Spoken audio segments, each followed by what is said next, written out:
Find a comfortable place to settle in, perhaps under a warm blanket or by a window where the light is dim.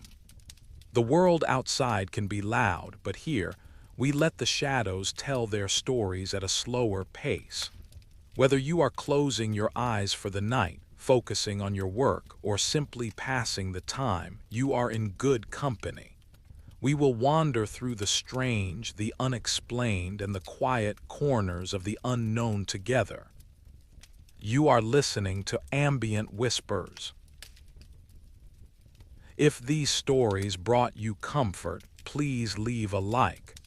We invite you to comment and tell us where this whisper was heard tonight. Please subscribe and let these stories be the embers that light your soul.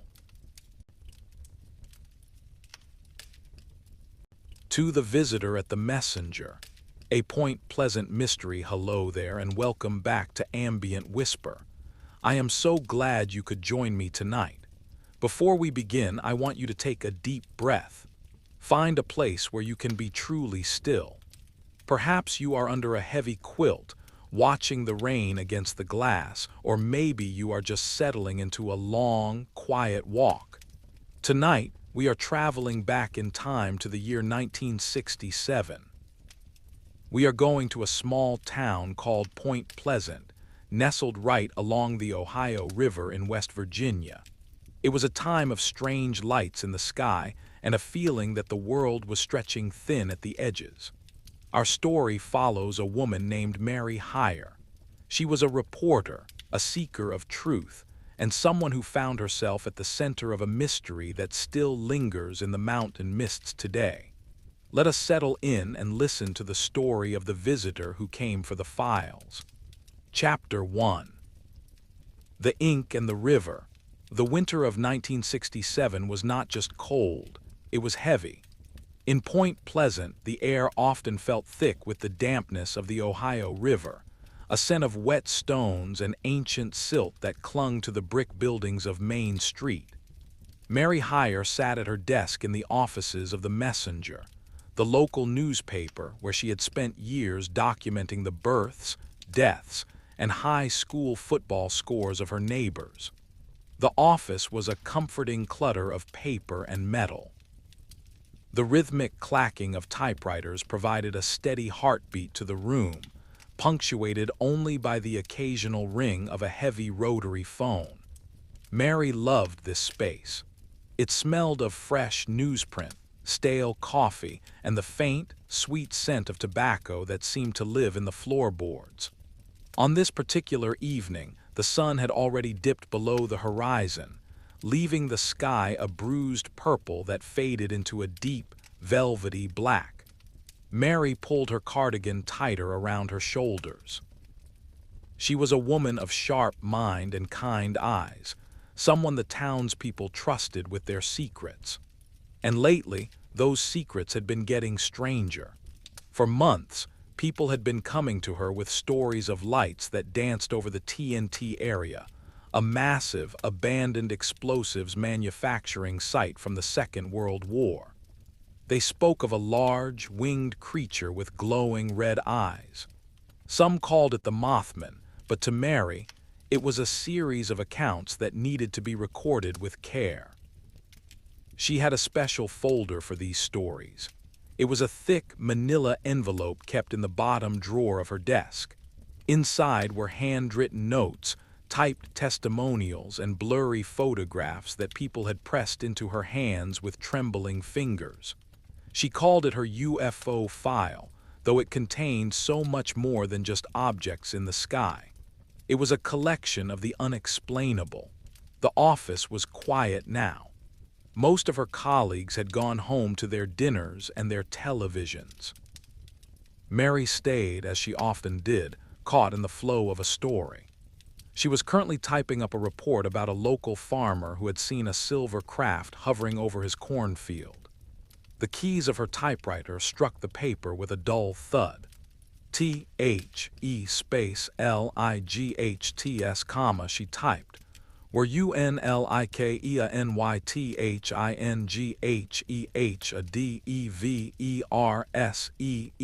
period. She paused to take a sip of her coffee, which had gone lukewarm. The silence of the office felt different tonight. Usually the quiet was a blanket, but tonight it felt like a held breath. The wind rattled the window pane in its frame, a soft, skeletal sound that made her look up. Outside, the street lamps cast long, amber pools of light on the sidewalk, but the shadows between them seemed deeper than usual. Mary shook her head, dismissing the chill. She was a reporter, after all, and reporters did not believe in ghosts or monsters. They believed in facts. But the facts of Point Pleasant were becoming increasingly difficult to categorize. She reached down and touched the edge of the drawer where the special file lived. It was a physical weight, a reminder that something was changing in her quiet river town. The heater in the corner hissed, a long, low sound like a sigh. Mary turned back to her typewriter. She had 4 more pages to finish before she could head home to her own quiet house. She liked the night.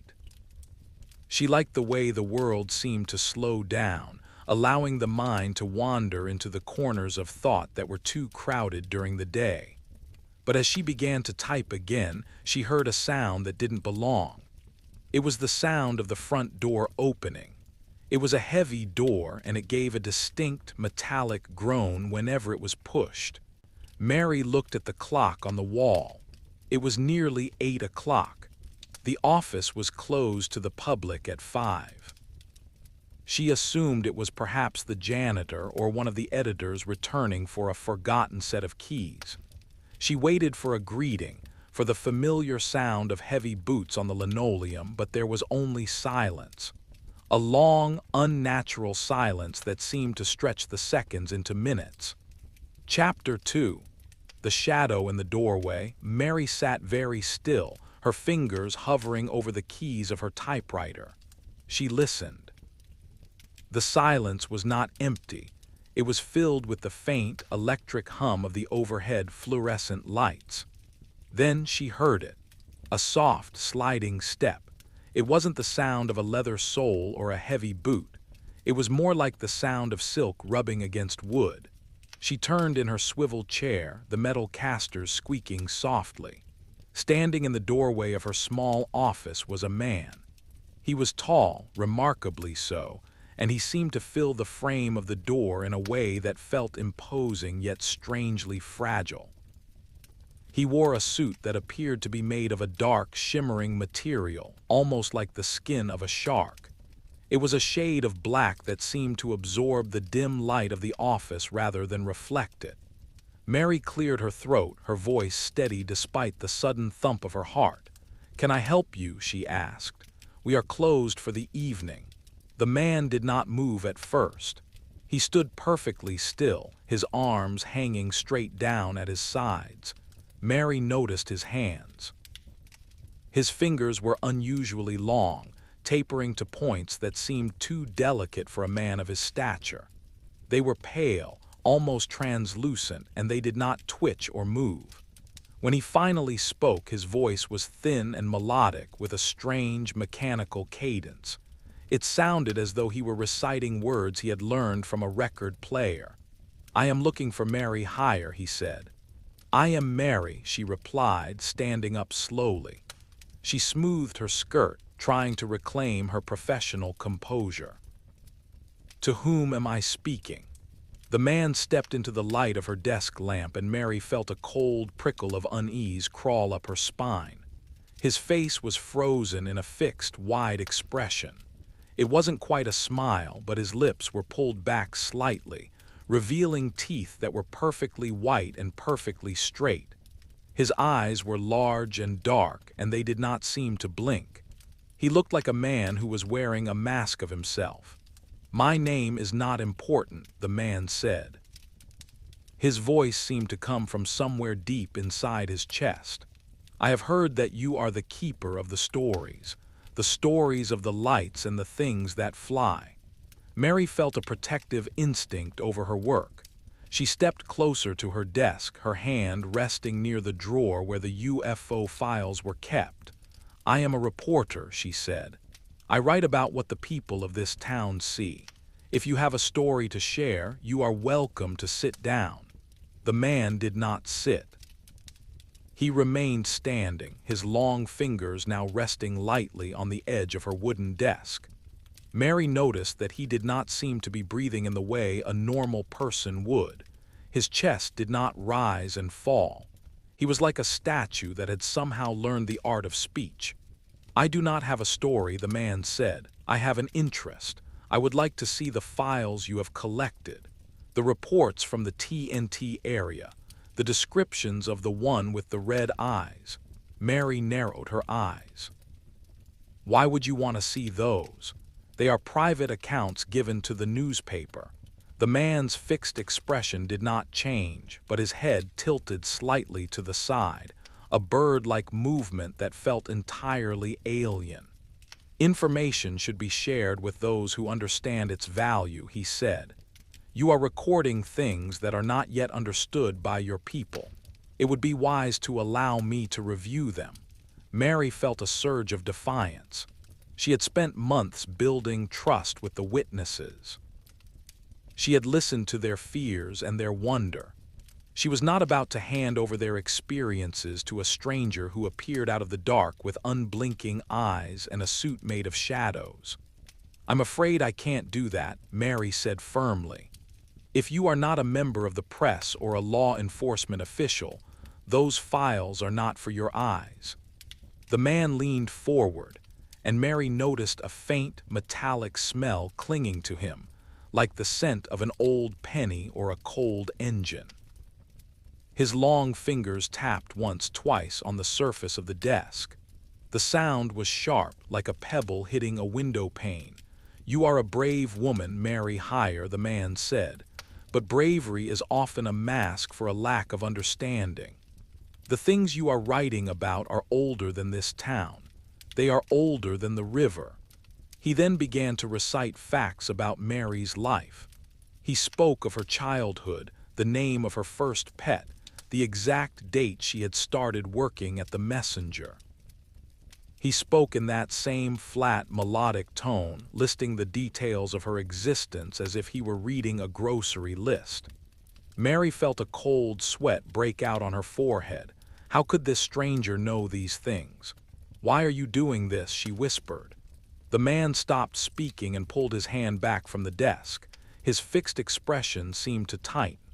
"I am merely showing you that I am a friend of the facts," he said. "Just like you. I will leave now, but I will be back. The files will be needed." He turned with a fluid, graceful motion and walked toward the door. He did not look back. Mary watched as he disappeared into the darkness of the main office. She heard the front door groan open and then click shut. She stood in the silence, her heart racing. The office felt colder than it had moments before. She walked to the window and looked out at the street. The amber street lamps flickered, but the sidewalk was empty. There was no sign of the man in the shimmering suit. There was only the wind, the river, and the growing sense that the mystery of Point Pleasant had just walked into her life and called her by name. Chapter 3. The Weight of the Unseen. After the man left, Mary did not immediately go back to her typing. She couldn't. Her hands were shaking just enough that the keys would have been a blur. Instead, she sat back down in her chair and stared at the empty doorway where the visitor had stood. The air still held that faint, metallic tang, a lingering ghost of his presence.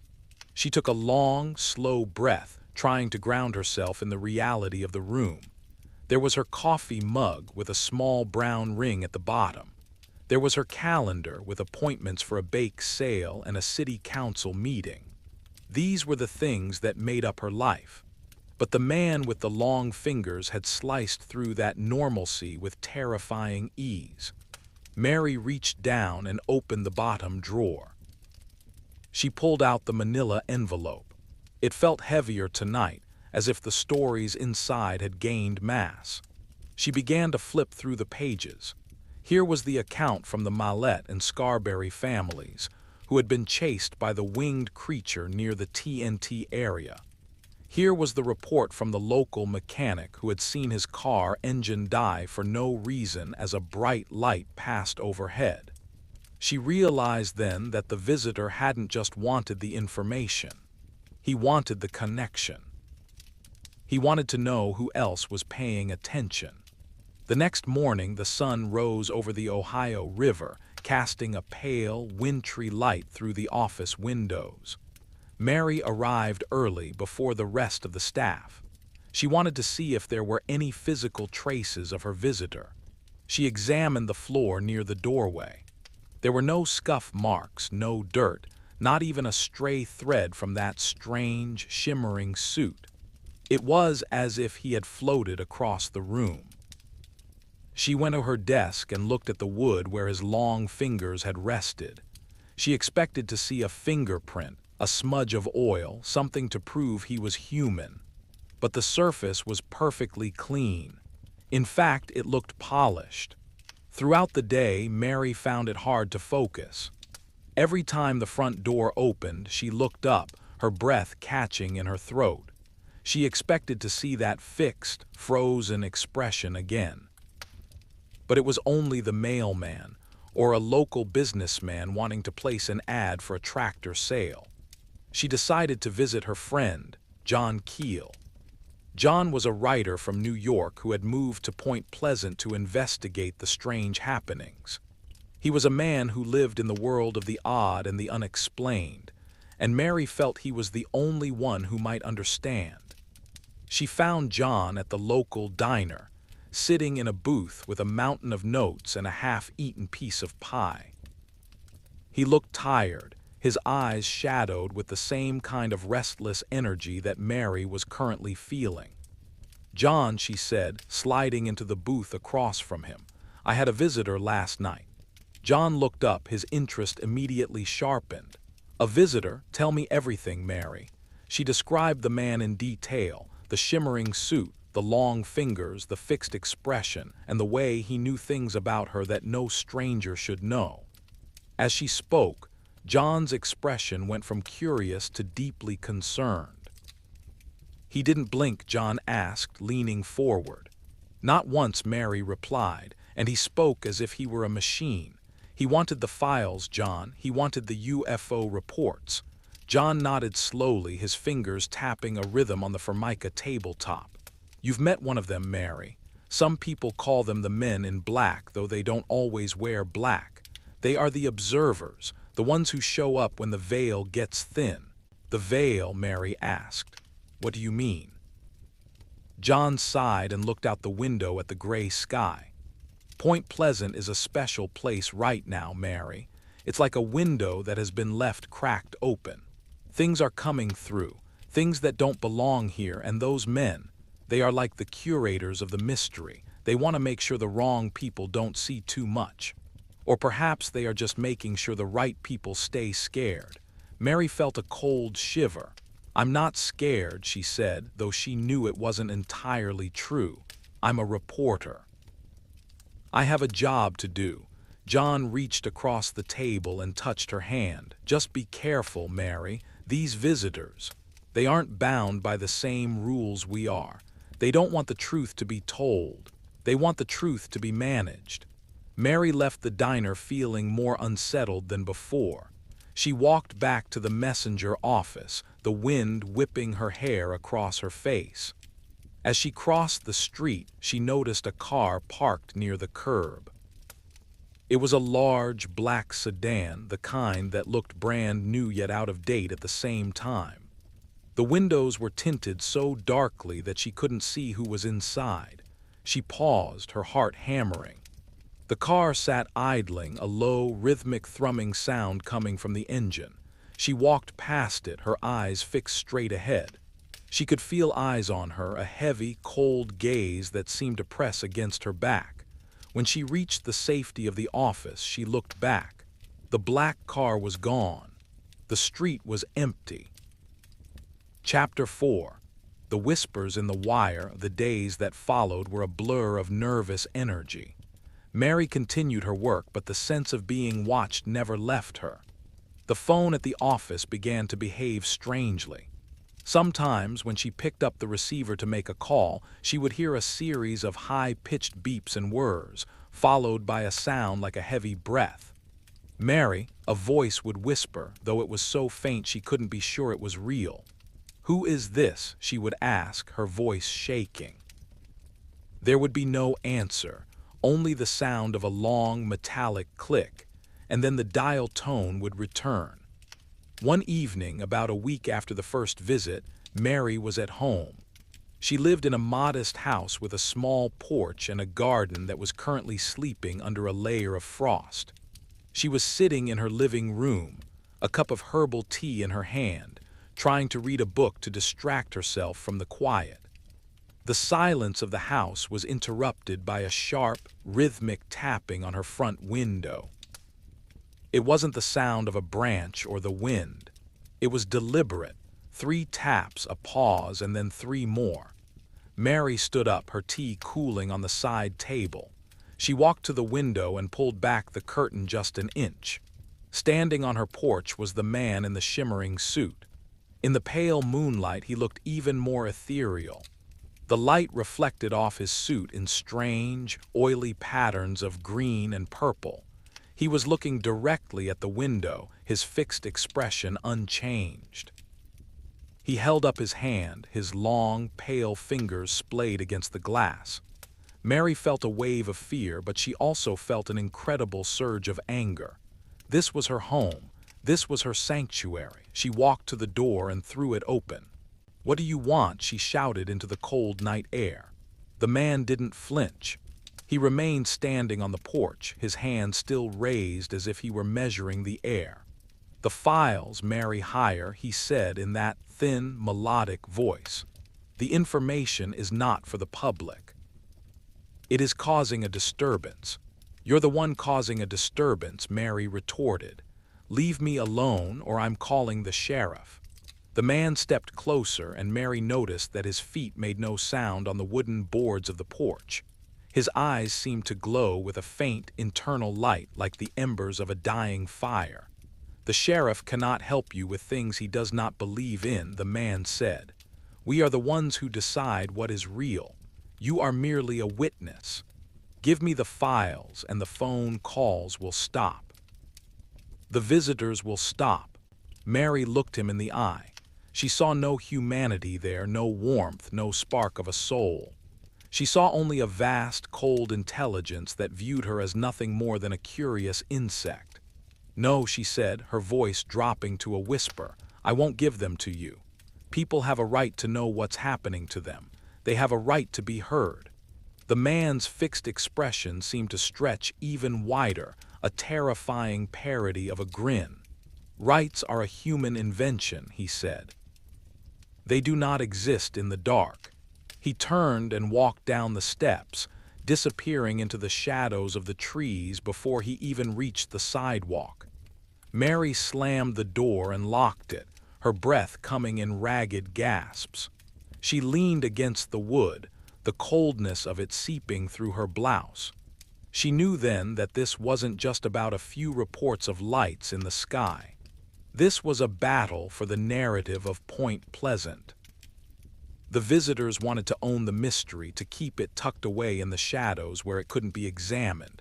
But Mary was a reporter, and a reporter's job was to bring the shadows into the light. She went to her phone and dialed John Keel's number. It rang 3 times before he picked up.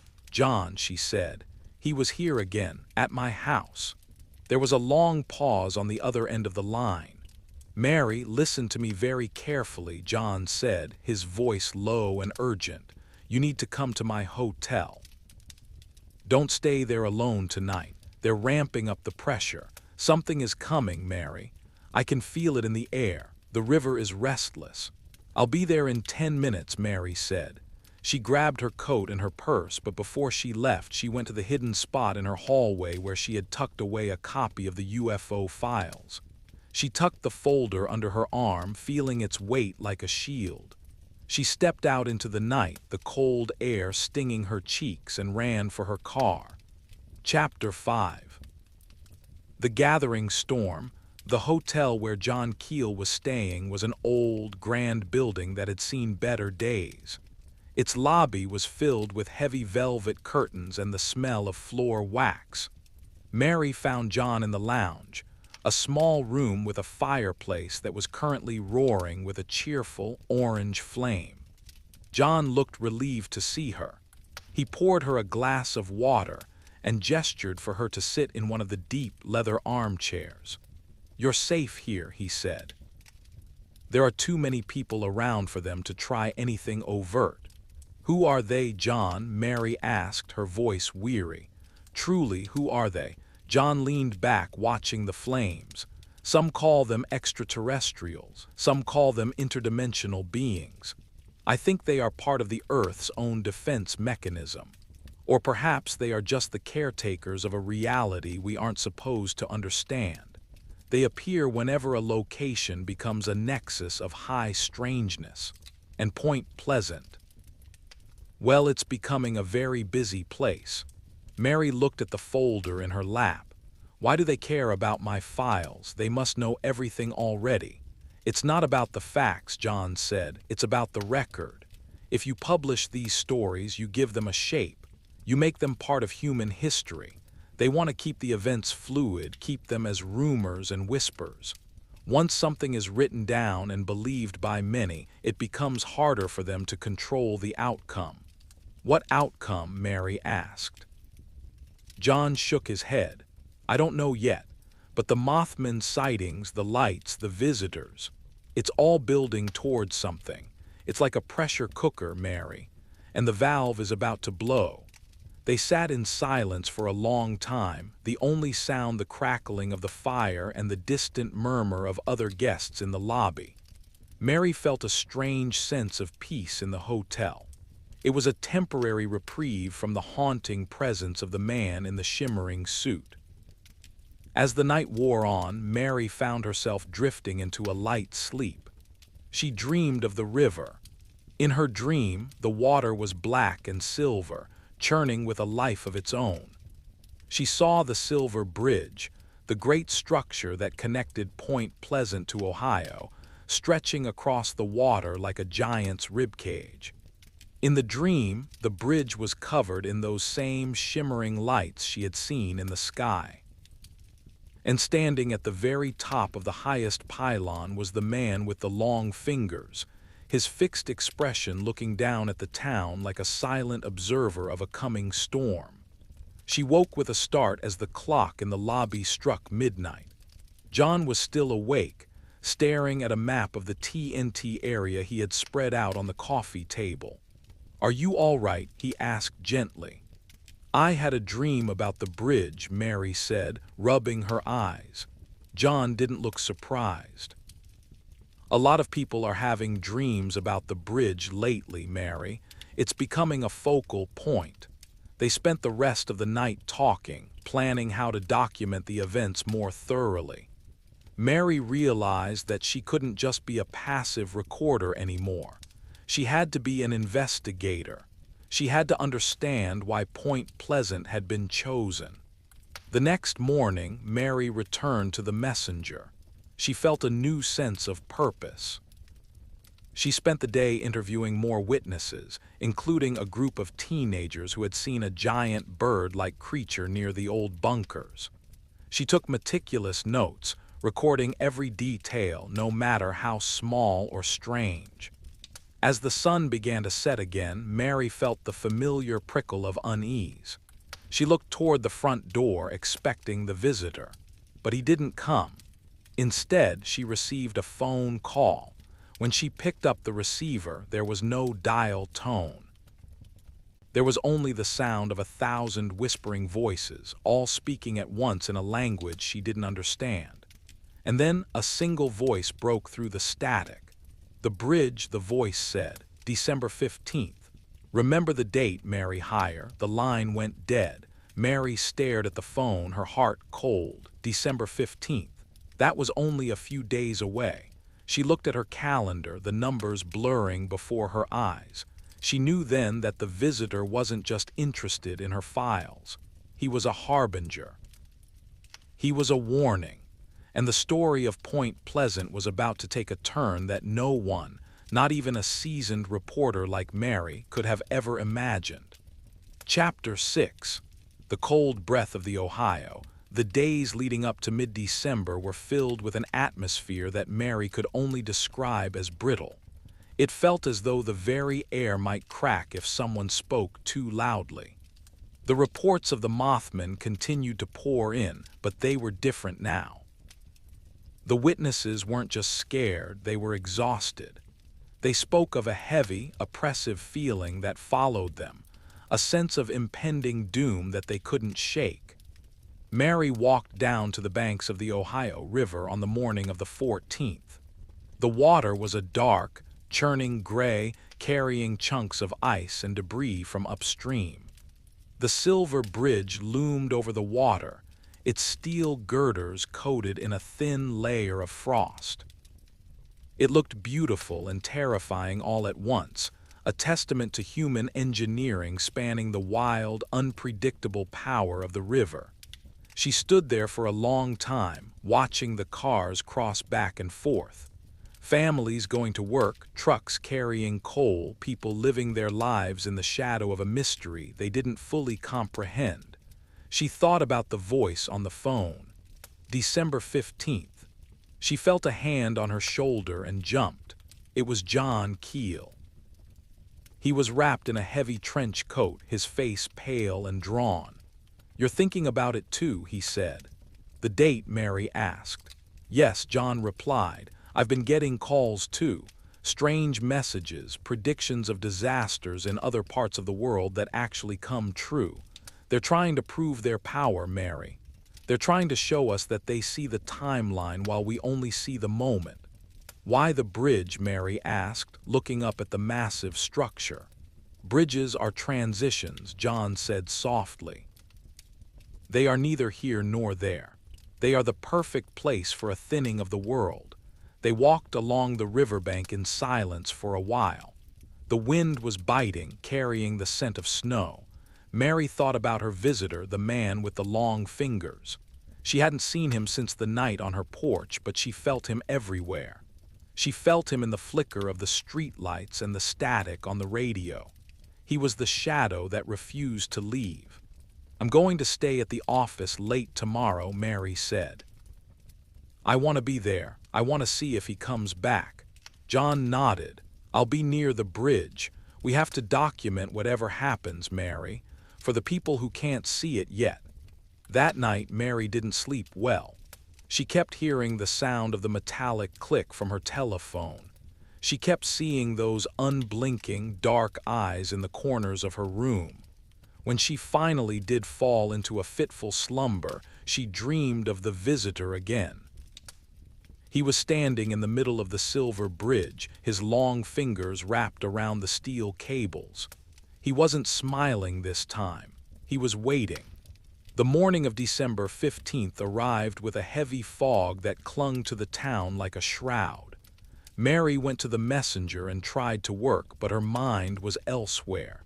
She kept looking at the clock. Every hour that passed felt like a victory and a threat at the same time. The afternoon was busy. The Christmas shopping season was in full swing, and Main Street was crowded with people. The festive lights and decorations felt jarring against the backdrop of Mary's anxiety. She saw Mrs. Higgins, a local baker, carrying a box of cookies, her face bright with a smile. Mary wondered if she should say something, warn her to stay away from the bridge. But what could she say? That a man in a shimmering suit had hinted at a disaster. She would sound like she had finally lost her mind. As 5 o'clock approached, the fog thickened. It was so dense that Mary could barely see the building across the street. The office staff began to leave, offering their usual good nights and holiday wishes. Mary stayed behind, sitting in the gathering gloom. She didn't turn on the overhead lights. She sat in the glow of her desk lamp, the the manila folder resting in front of her. She felt like a sentry guarding the secrets of the town. At exactly 5:30, the phone on her desk rang. Mary stared at it for a moment before picking it up. "Hello," she said, her voice a whisper. "Mary," a voice said. It was the man, the visitor. His voice was no longer thin and melodic. It was deep, resonant, and filled with a strange, mournful vibration. "It is time. Look to the river." The line went dead. Mary stood up, her heart pounding against her ribs. She grabbed her coat and ran out of the office. The fog was so thick it felt like walking through cold wool. She could barely see her own feet as she ran toward the river, toward the silver bridge. She could hear the sound of traffic, the muffled honks of cars caught in the congestion of the evening rush hour. And then she heard something else. A sound like a giant piece of fabric being torn, a screech of metal that vibrated through the very ground beneath her feet. Mary reached the edge of the riverbank just as the fog parted for a brief, terrifying moment. The silver bridge was swaying. The lights of the cars on the span were dancing wildly. And then, with a slow, sickening grace, the entire structure began to collapse into the dark, icy waters of the Ohio. Mary screamed, but her voice was lost in the roar of the falling steel and the cries of the people. She saw the headlights of the cars disappearing beneath the surface, one by one like dying stars. And there, standing on the very edge of the remaining pavement on the Ohio side, was a figure.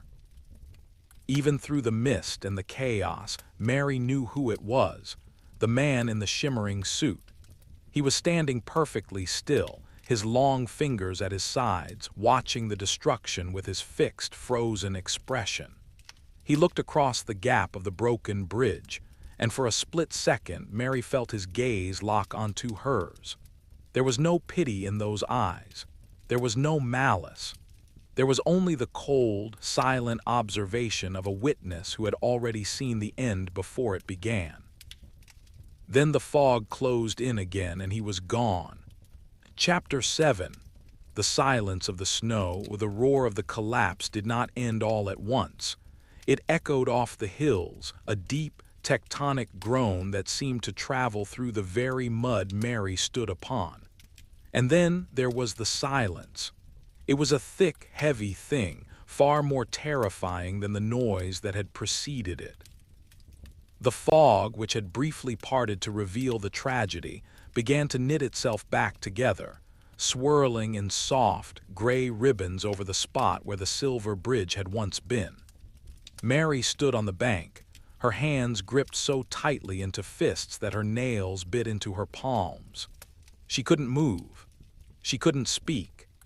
The only sound was the frantic, rhythmic lapping of the river against the shore, a sound that now carried a new, darker weight.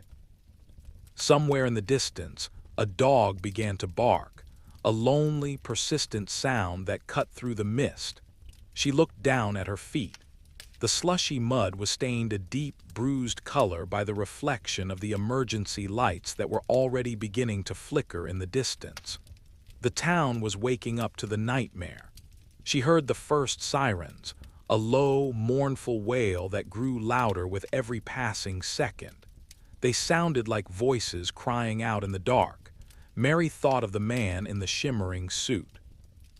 He had stood there watching. He hadn't reached out. He hadn't moved to help. He had simply observed, as if the falling bridge were a planned event in a schedule only he could see. She felt a coldness in her chest that had nothing to do with the December air. It was the realization that to the visitors, Point Pleasant was not a home filled with people. It was a laboratory. She began to walk, her legs feeling heavy and disconnected from her body. She needed to find John. She needed to know if he had seen what she had seen. As she moved away from the river, she passed people running toward the water. Their faces were masks of confusion and terror, caught in the harsh, swinging beams of flashlights. Mary reached the main road, where cars were backed up, their exhaust plumes rising like ghosts in the cold air. The smell of burning oil and old rubber was thick. She saw a young man leaning against a telephone pole, his head in his hands. He was shivering, a violent, rhythmic tremor that shook his entire frame. Mary reached out and touched his arm. "It's gone," he whispered, not looking up. "The bridge is just gone." Mary didn't know what to say. There were no words in her reporter's vocabulary for a moment like this. She simply stayed with him for a minute, a silent presence in the chaos, before continuing her search for John Keel. The town felt transformed. The cozy, festive atmosphere of the afternoon had been stripped away, leaving something raw and exposed. The Christmas lights on the storefront still twinkled, red and green and gold, but they looked garish now, like decorations at a funeral. Mary felt a sudden, intense desire to go back to her office, to sit at her desk and hide behind her typewriter. But she knew the story wouldn't let her go. She found John Keel near the police cordons. He was standing perfectly still, his eyes fixed on the empty space where the bridge had been. His trench coat was damp with mist and he looked smaller, older. When he saw Mary, he didn't say a word. He simply opened his arms, and for a moment the reporter and the writer held on to each other, two people who had seen the shadow and couldn't look away. He knew Mary whispered into his coat. The man. He was there, John. He was watching. John nodded, his chin resting on the top of her head. "I know, Mary." They all knew. The warnings, the phone calls, the lights. It was all leading here. We were looking for a monster in the woods, but the monster was the event itself. They stood there as the first of the rescue boats hit the water, their engines a low, persistent thrumming that felt like a heartbeat. The fog was turning a sickly orange as the floodlights were turned on, illuminating the wreckage that choked the river. It was a landscape of twisted metal and broken dreams, a silent graveyard beneath the Ohio. Chapter 8. The Messenger's Burden. Mary returned to the messenger office in the early hours of the morning. The building was no longer quiet. It was a hive of frantic activity. The lights were all on, casting a harsh, yellow glare over the desks. Every phone was ringing. Reporters from out of town were already arriving, their voices loud and demanding, clashing with the somber, hushed tones of the local staff. Mary walked to her desk. It was exactly as she had left it. The coffee mug, the calendar, the manila folder, but it felt like a relic from a different century. She sat down and fed a fresh sheet of paper into her typewriter. Her fingers were cold and stiff, but they knew the movements. She had to write. She had to record the names. The list began to form. Friends, neighbors, people she had seen at the grocery store or the post office. Each name was a weight, a stone she had to carry. She typed with a slow, deliberate rhythm, the sound of the keys a lonely counterpoint to the chaos around her. As she worked, she felt a familiar sensation. The air in her small office seemed to thicken. The noise from the main room faded, as if someone had turned down the volume on a radio. She didn't look up. She kept her eyes on the paper. "You are recording the end of the cycle," a voice said. It was the melodic, mechanical voice of the visitor. Mary didn't stop typing. STEVEN space HARPER, she typed. Age space 36 period. "Why are you here?" Mary asked, her voice flat and devoid of emotion. "Haven't you seen enough?" The man in the shimmering suit was standing in the corner of her office, partially obscured by the shadows. His fixed expression was still there, but in the dim light it looked more like a scar than a smile. "Observation is never complete," the man said. "The ripples of this event will travel far beyond this river. You are the one who captures the ripples." Mary finally stopped typing and looked at him. She felt no fear this time, only a profound, weary anger. You could have stopped it, she said. If you know so much, if you see the timeline, you could have saved them. The man tilted his head. To save them would be to change the destination. We are not here to change, Mary Hire. We are here to witness. The bridge was a knot in the thread. It had to be untied. He stepped forward, his long, pale fingers reaching out toward the folder on her desk. Mary instinctively moved her hand to cover it. The information you have gathered is now part of the knot, he said. It is no longer just a collection of stories. It is evidence of the thinning. You must keep it safe. I will keep it safe from you, Mary retorted. The visitor's eyes seemed to pulse with that faint internal light. From us, perhaps, but can you keep it safe from time? Can you keep it safe from the forgetting? People will want to believe this was just a tragedy of steel and rust. They will want to forget the lights. They will want to forget the man with the red eyes. And they will want to forget you, Mary said. The man's lips twitched, the closest he had come to a real movement. To be forgotten is a luxury we do not have, he said. We are always here in the corners of the vision, in the static of the air. He turned to leave, but paused at the doorway. Do not go to the river tomorrow, Mary Hire. The river is taking what it was promised. Stay in the light of your words. He vanished into the hallway, and the noise of the office rushed back in like a flood. Mary sat shaking, her hands hovering over the typewriter. She looked at the list of names. She thought of the river, dark and cold, holding onto the secrets of the night. She began to type again. She wrote about the fog. She wrote about the silence. She wrote about the feeling that Point Pleasant would never truly be the same, that a shadow had fallen over the town that no sun could ever fully chase away. Chapter 9. The Gray Morning. The sun did not so much rise the next morning as it did simply turn the fog a lighter shade of charcoal. Mary had stayed at the office all night, fueled by bitter coffee and the sheer necessity of the work. When she finally stepped outside, the air felt like wet wool against her skin. The town was eerily quiet. Most of the rescue operations had moved into a grim phase of recovery. The bridge was a jagged silhouette against the water, a broken limb of the city. Mary walked toward the river, ignoring the visitor's warning. She couldn't stay away. As she reached the bank, she saw the families. They were standing in small clusters, wrapped in blankets, staring at the water with a hollow, haunted look. There were no more screams, no more frantic calls. There was only the sound of the river and the occasional splash of a diver entering the water. Mary saw John Keel sitting on a crate near the water's edge. He was writing in a small notebook, his hand moving in quick, jerky motions. "You didn't sleep," she said, sitting down beside him. "No," John said.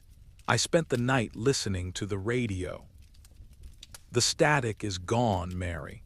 The voices are gone. It's like the world has reset itself."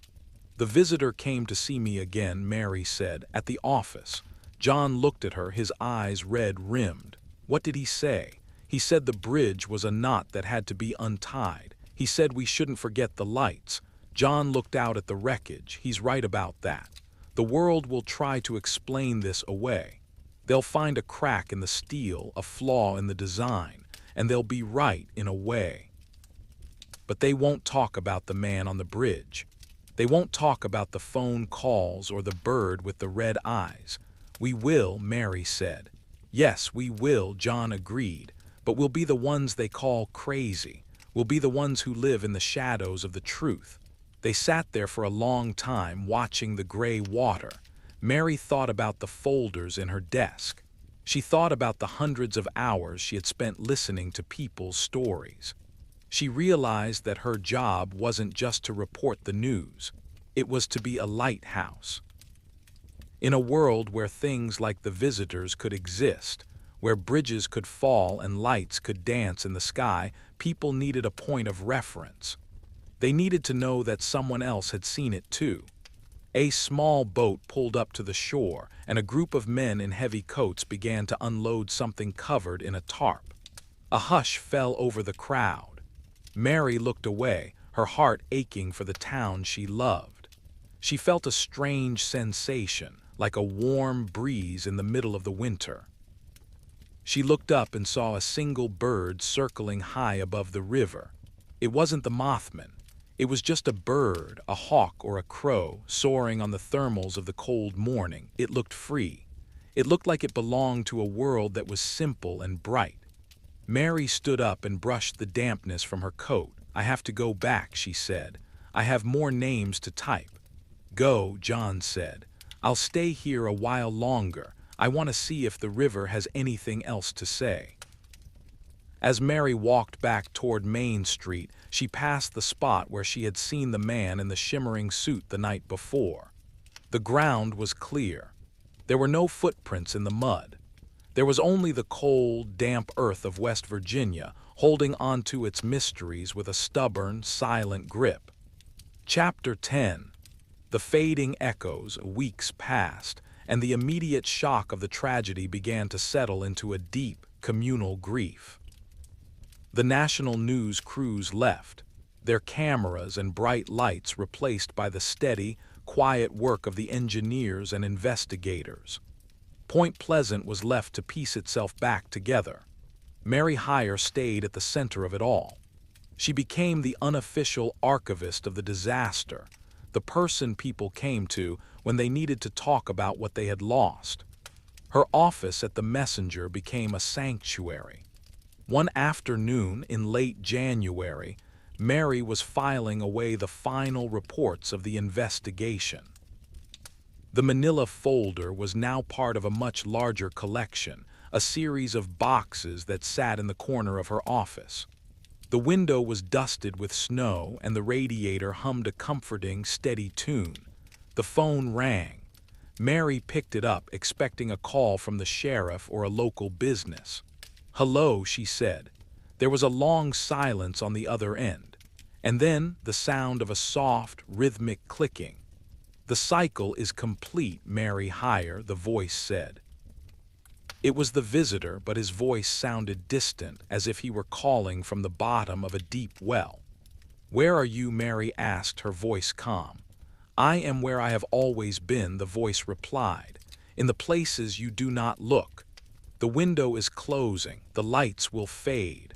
"Are you leaving us alone?" Mary asked. "We never leave," the voice said. "We only become quiet. Remember the bridge, remember the files. You are the keeper of the memory." The line went dead. Mary held the receiver for a long time, listening to the dial tone. It sounded like a flat, endless line, a sound of finality. She hung up the phone and walked to the window. The street was quiet. A few people were walking along the sidewalk, their coats pulled tight against the wind. The town looked normal.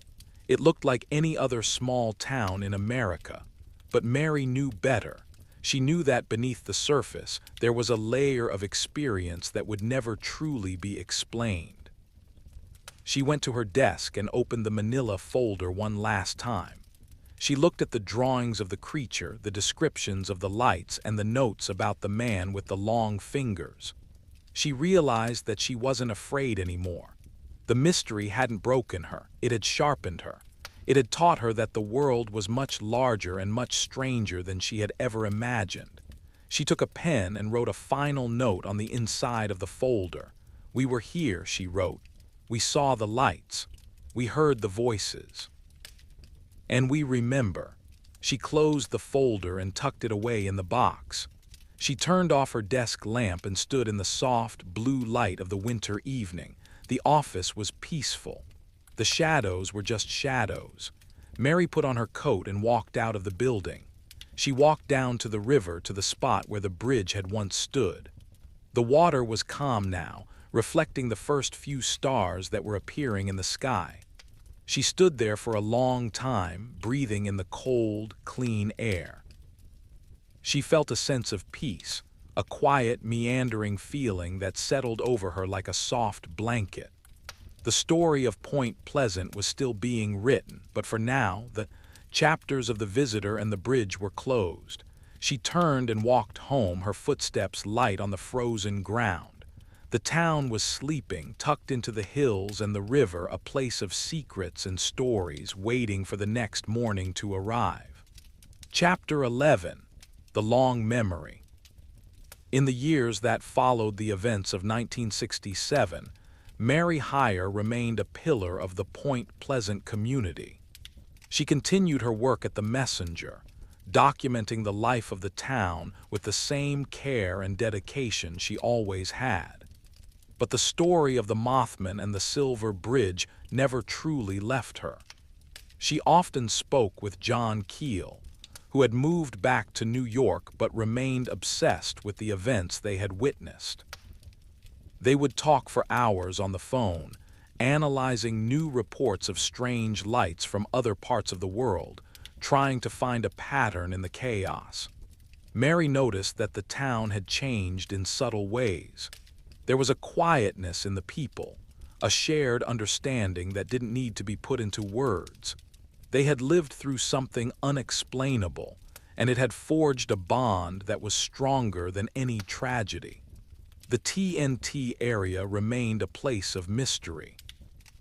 Sometimes on quiet nights, people would still report seeing red eyes in the woods or hearing a high-pitched screech that didn't sound like any known animal. But the visitors in the shimmering suits never returned, at least not in a way that anyone noticed. Mary often thought about the man with the long fingers. She wondered where he had come from and where he had gone. She wondered if he was still out there, standing in the shadows of another town, watching another bridge, waiting for another knot to be untied. She realized that the truth wasn't something you could capture in a file or a newspaper article. The truth was a feeling. It was the shiver you felt when the wind changed direction. It was the way the stars seemed to flicker just a little too brightly on a cold winter night. As she grew older, Mary became a mentor to younger reporters. She taught them how to listen, how to look past the obvious, and how to respect the stories that didn't make sense. She told them about the year the bridge fell, not as a ghost story, but as a lesson in the importance of being a witness. The manila folder remained in her possession until her final days. It was a testament to a time when the veil was thin and the world was filled with wonders and terrors. It was her legacy, a gift to the future, a reminder that we are never truly alone in the dark. Chapter 12. The Sleepy Conclusion. And so, we come to the end of our journey tonight. The mist has settled over the Ohio River, and the town of Point Pleasant is tucked away in its quiet, mountainous cradle. The lights in the houses are turning off, one by one, leaving the streets to the shadows and the stars. The story of Mary Hyre and her visitor is a reminder that even in the face of the unknown, there is a strength in the human spirit. There is a power in the act of remembering, in the act of telling the story, even when the world wants to forget. As you settle into your own rest, think of the river. Think of the way the water flows, constant and deep, carrying the memories of the past toward the future. The bridge may be gone, but the connection remains. The mystery is still there, tucked into the folds of the hills, waiting for someone with a kind heart and a sharp mind to look again. Take a deep breath. Feel the weight of your blankets, the stillness of the room. The world is safe and the night is kind. The visitors have moved on and the stories are tucked away in their folders, sleeping peacefully in the corners of the mind. Sleep now and let the echoes of the river carry you into a peaceful rest. You are part of the story, a witness to the wonders of the world. And tomorrow, a new sun will rise over the hills, bringing with it the light of a new day. Good night and sweet dreams from Ambient Whisper. The Long Island Shadow. The Jaye P. Paro Incident. Hello and welcome back to the quiet corner of the world. I am so glad you could find your way back to Ambient Whisper. Tonight, I want you to make yourself very comfortable. If you are tucked into bed, pull the blankets up to your chin. If you are walking through the twilight, feel the cool air against your face and the steady rhythm of your steps. Tonight, we are traveling to the year 1967. We are going to Long Island, New York. It is a place of salt air, coastal fog, and suburban sprawls that back then still felt a bit wild at the edges. Our story follows a woman named Jaye P. Paro. She was a voice in the dark, a radio personality who broadcasted to the night owls and the dreamers. But one winter, the night began to broadcast back to her. Let us begin our journey into the mystery of the black Cadillacs and the man they called Princess. Chapter 1. The Glow of the Vacuum Tubes. The radio station was a small, brick building tucked away on a quiet side road, not far from the sound of the Atlantic crashing against the shore. In the winter of 1967, the air in Long Island carried a biting chill that smelled of dead leaves and sea salt. Jaye P. Paro loved this time of night. It was 2 o'clock in the morning, the hour when the rest of the world seemed to hold its breath. Inside the station, the atmosphere was warm and humming. The walls were lined with egg carton foam for soundproofing, and the air was thick with the scent of ozone from the transmitter and the rich, roasted aroma of black coffee.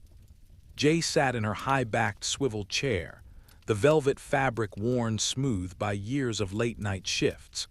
In front of her was the console, a landscape of sliding faders, glowing amber dials, and the soft, green pulse of the volume meter. Jaye was a woman of sharp wit and a soothing, husky voice that felt like a velvet ribbon. Her show was a mix of music, local news, and the occasional interview with someone who had a strange story to tell. Lately, those stories had been taking a turn toward the unusual. People were calling in about lights over the water or strange hums that kept their dogs barking at the moon. She adjusted her headphones, feeling the familiar pressure against her ears. Through the glass partition, she could see the spinning reels of the tape machine, a hypnotic dance of silver and brown. The studio was her sanctuary. Here she was in control.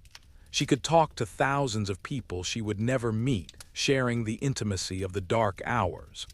"You are listening to the Night Watch," she whispered into the heavy, silver microphone. "I am Jaye P. Paro, and we are together in the silence." She reached for her coffee mug, the ceramic warm against her palm. As she took a sip, she noticed a flicker of light in the parking lot outside. The station had a small window that looked out onto the asphalt. Usually at this hour, her car was the only one there, a modest sedan that looked lonely under the single, buzzing street lamp. But tonight, there was something else. A long, dark shape was idling near the entrance of the lot. It was a car, but not just any car. It was a Cadillac, its chrome bumpers gleaming like a row of teeth in the dim light. It was painted a black so deep it seemed to pull the darkness toward it. The engine must have been running, but Jaye couldn't hear it through the soundproof walls. It sat there, a silent, predatory presence.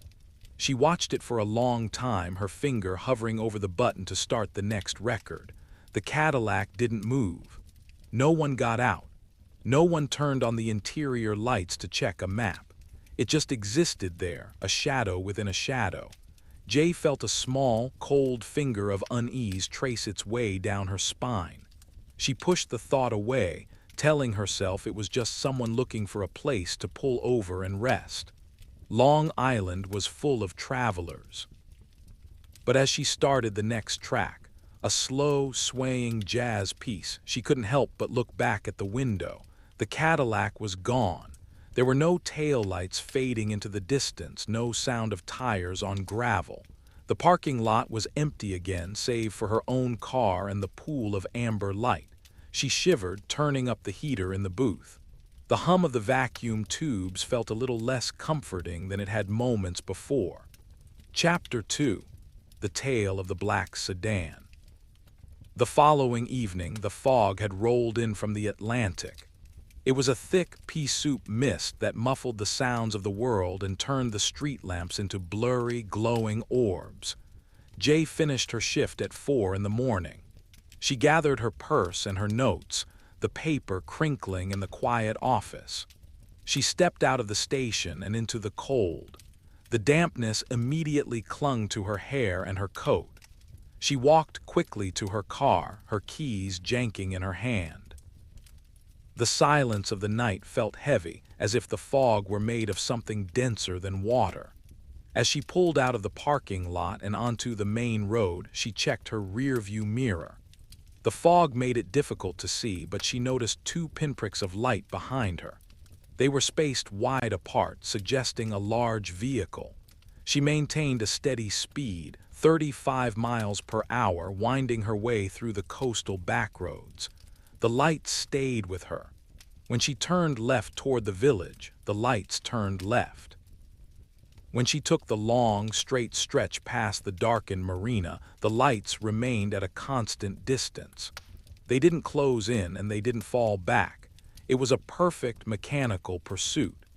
Jaye's heart began to beat a little faster. She tried to tell herself it was just another commuter, someone else heading home after a long night. But the precision of the following felt deliberate. She decided to test her theory. She took a sudden, unsignaled turn down a narrow residential street. The headlights behind her followed without hesitation. In the brief moment as she turned, she saw the silhouette of the car in the glow of a corner light. It was another black Cadillac, identical to the one she had seen in the parking lot. It looked brand new, the paint polished to a mirror finish, but it moved with an unnatural smoothness, as if it were sliding on ice rather than rolling on rubber. Jaye gripped the steering wheel, her knuckles white. She lived in a small apartment complex near the water, a place that usually felt safe and tucked away. Now it felt exposed. She didn't want to lead the car to her home, but she was running out of gas and her nerves were fraying. She pulled into the driveway of her complex and kept her engine running. She watched the mirror. The black Cadillac reached the entrance, paused for a few seconds, and then slowly glided past. As it went by, Jaye caught a glimpse of the driver. It was a man, but his features were obscured by the darkness of the cab. He was wearing a hat, a dark fedora that sat low on his brow. He didn't turn his head to look at her. He kept his eyes fixed straight ahead, his hands at 10 and 2 on the steering wheel. The car moved silently, the only sound the faint hiss of the fog against her windshield. She waited 10 minutes before she turned off her engine.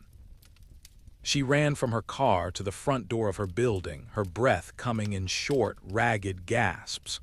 Once inside, she stood behind the curtains of her living room window, looking out at the street. The fog shifted and swirled. For a moment, she thought she saw the Cadillac parked at the end of the block, its lights extinguished.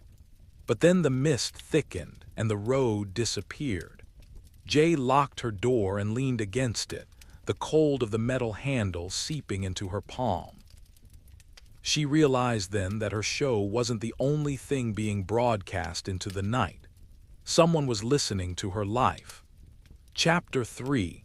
The Static in the Wires. The next few days were marked by a strange electric tension. Jaye found it difficult to sleep during the day.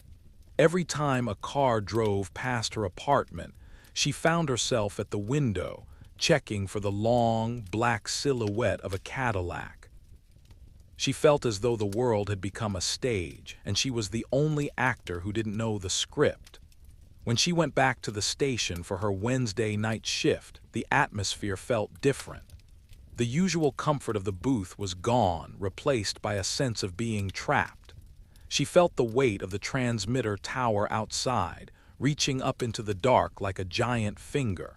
During her midnight break, the phone in the studio rang. It wasn't the listener line, which was handled by a producer in the other room. It was her private line, the one only her family and a few close friends knew. Jaye picked it up, her voice cautious. "Hello?" There was no answer at first. Only a sound like wind rushing through a tunnel, a hollow, echoing roar. And then beneath the noise she heard a rhythmic clicking. It sounded like someone tapping a fingernail against a glass jar. "Jaye," a voice said. It was a voice that didn't sound entirely human. It was thin, like a stretched wire, and it had a strange, melodic lilt to it. It reminded her of a recording being played at the wrong speed. "Who is this?" she asked, her hand trembling as she reached for a pen to write down the time. The clicking stopped. The voice came back, clearer this time, but still unsettlingly flat. "You should be careful with the stories you tell, Jaye P. Paro. Some things are meant to stay in the dark. The airwaves are not as empty as you think." "Is this a joke?" Jaye asked, her reporter's instinct kicking in. "Who are you?" "I am a friend of the silence," the voice replied. "We are watching the signals. You are creating too much noise." The line went dead with a sharp, metallic snap. Jaye stared at the receiver. She felt a wave of coldness wash over her. It wasn't just a prank. The voice knew her name. It knew what she did. And it sounded as though it were coming from somewhere very far away, yet right inside her head. She tried to call the operator to trace the call, but she was told the line was clear. There was no record of an incoming call during that minute. It was as if the conversation had never happened, a phantom signal in the wires. She spent the rest of her shift in a daze. She played longer music sets, avoiding the microphone as much as possible. She felt as though her voice was a beacon, a light that was drawing things out of the shadows. When she finally left the station, she didn't look for the Cadillac. She knew it would be there. And it was. This time there were two of them. They were parked on opposite sides of the road, facing her car like two black bookends. She drove home in a state of icy calm. She didn't try to lose them. She just drove, her eyes fixed on the road. The Cadillacs followed her all the way to her apartment, then pulled away into the fog as soon as she turned into her driveway. That night she dreamed of radio towers. In her dream, they were giant, skeletal beings that walked across Long Island, their metal limbs creaking in the wind. They were broadcasting a message that only she could hear, a long, low hum that vibrated in her bones. And standing at the base of the towers were the men in the black suits, their faces hidden by the brims of their hats, waiting for her to stop talking. Chapter 4. The Arrival of Princess. On Friday, the weather turned. A freezing rain began to fall, coating the trees and the roads in a thin, treacherous layer of ice. The world looked as though it were encased in glass. Jaye arrived at the station early, her boots crunching on the frozen gravel. She was sitting in the small lobby, waiting for her producer to arrive with the keys to the record vault. The lobby was a tiny, wood-paneled room with a few uncomfortable chairs and a bowl of stale peppermint candies. The only light came from a flickering neon sign in the window that said WBAB. The front door groaned open. A gust of freezing air swept in, carrying the scent of wet asphalt and something metallic. A man stepped into the lobby. He was unlike anyone Jaye had ever seen. He was tall and thin, with a frame that seemed almost fragile. He was wearing a black suit that was clearly several sizes too big for him. The trousers were bunched at his ankles, and the shoulders of the jacket hung off his frame, making him look like a child dressed in his father's clothes. The fabric was a cheap, shiny material that didn't look like wool or silk. His skin was the color of old parchment, and it had a strange, waxy sheen to it. His hair was jet black and slicked back so tightly it looked painted on. But it was his face that caught Jaye's breath. He had a fixed, pleasant expression that didn't reach his eyes. His eyes were large, dark, and entirely unblinking. "Can I help you?" Jaye asked, her voice small in the quiet room. The man stepped closer. His movements were jerky, as if he were being moved by invisible strings. He held out a hand. His fingers were long and pale, the nails trimmed into perfect, sharp points. "My name is Princess," he said. His voice was the same one she had heard on the phone, thin, melodic, and terrifyingly flat. It didn't seem to come from his mouth, which barely moved when he spoke. "Princess," Jaye repeated, trying to keep her composure. "That's an unusual name." "It is a title of respect where I come from," the man said. He didn't sit down. He stood in the center of the lobby, his ill-fitting suit shimmering in the neon light. "I have come to talk to you about your broadcast." Jaye felt a surge of adrenaline. "Are you with the Cadillacs? Are you the one following me?" Princess tilted his head to the side. A lock of his black hair fell across his forehead, but he didn't move to brush it away. "We are concerned with the frequency of your thoughts, Jaye P. Paro. You are searching for things that do not wish to be found. The people who call your station, they are confused. You must help them stay confused." "I'm a reporter," Jaye said, her voice growing stronger. "I don't help people stay confused. I help them find the truth." The man's fixed expression didn't change, but his eyes seemed to grow darker. "Truth is a heavy burden for such a small island," he said. "The black cars are here to ensure that the burden does not become too great. We are the stewards of the mystery." He reached into his oversized jacket and pulled out a small, silver object. It looked like a coin, but it had no markings. He placed it on the coffee table in front of Jaye. "A gift," he said. "A reminder that the air is not yours."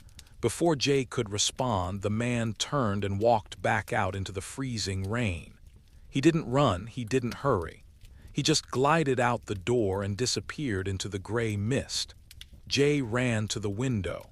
In the parking lot, 3 black Cadillacs were waiting. The man, Princess, climbed into the back of the middle one. The engines didn't roar, there was no puff of exhaust. They simply began to move, their tires silent on the ice, and vanished into the fog like ghosts returning to the graveyard. Jaye looked back at the table. The silver coin was gone. In its place was a small, damp circle of water, the only proof that the man in the ill-fitting suit had ever been there. Chapter 5. The Dust of the Archives. The morning after the encounter with the man called Princess, Jaye found herself unable to remain in her apartment. The walls felt thin, as if the very plaster were eavesdropping on her thoughts. She needed the comfort of a public space, but one that offered the quiet protection of history. She drove her car through the slushy streets of Long Island, her eyes constantly darting to the rearview mirror. There were no black Cadillacs today, only the gray, salt-stained station wagons of suburban families and the occasional delivery truck.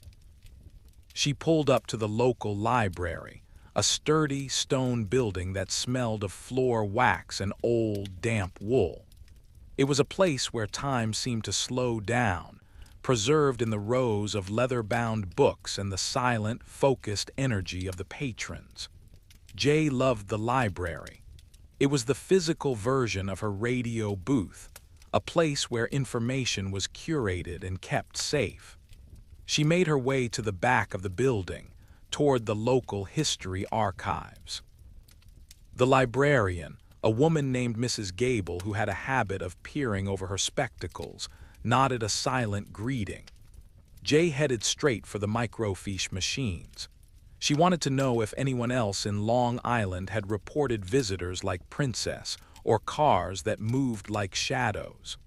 The machine hummed to life, a low, mechanical whir that felt grounding.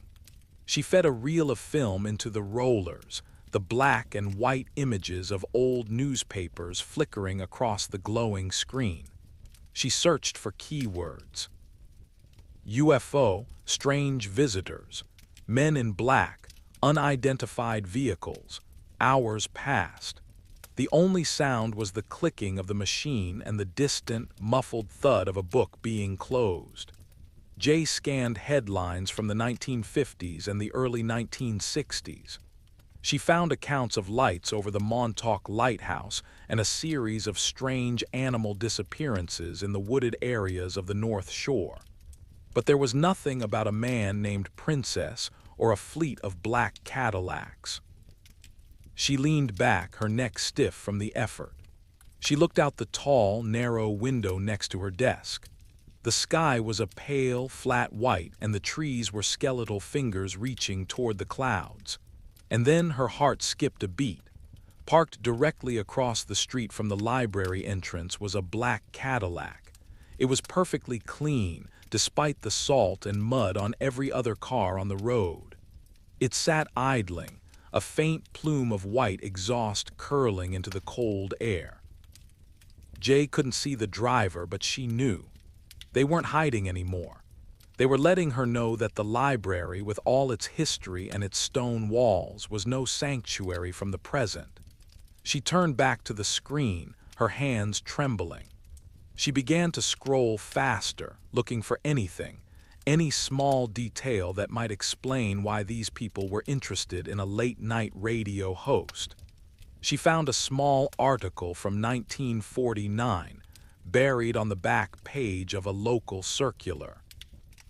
It mentioned a group of men in dark suits who had visited a farmer after he reported a silver disc landing in his pasture. The farmer had described them as polite but terrifyingly still. They had told him that his memory was a fragile thing and that it would be better if he forgot the light. Jaye felt a cold prickle on the back of her neck. The steward of the mystery, Princess had called himself. She realized then that they weren't just observers. They were editors. They were trying to cut the parts of reality that didn't fit their narrative.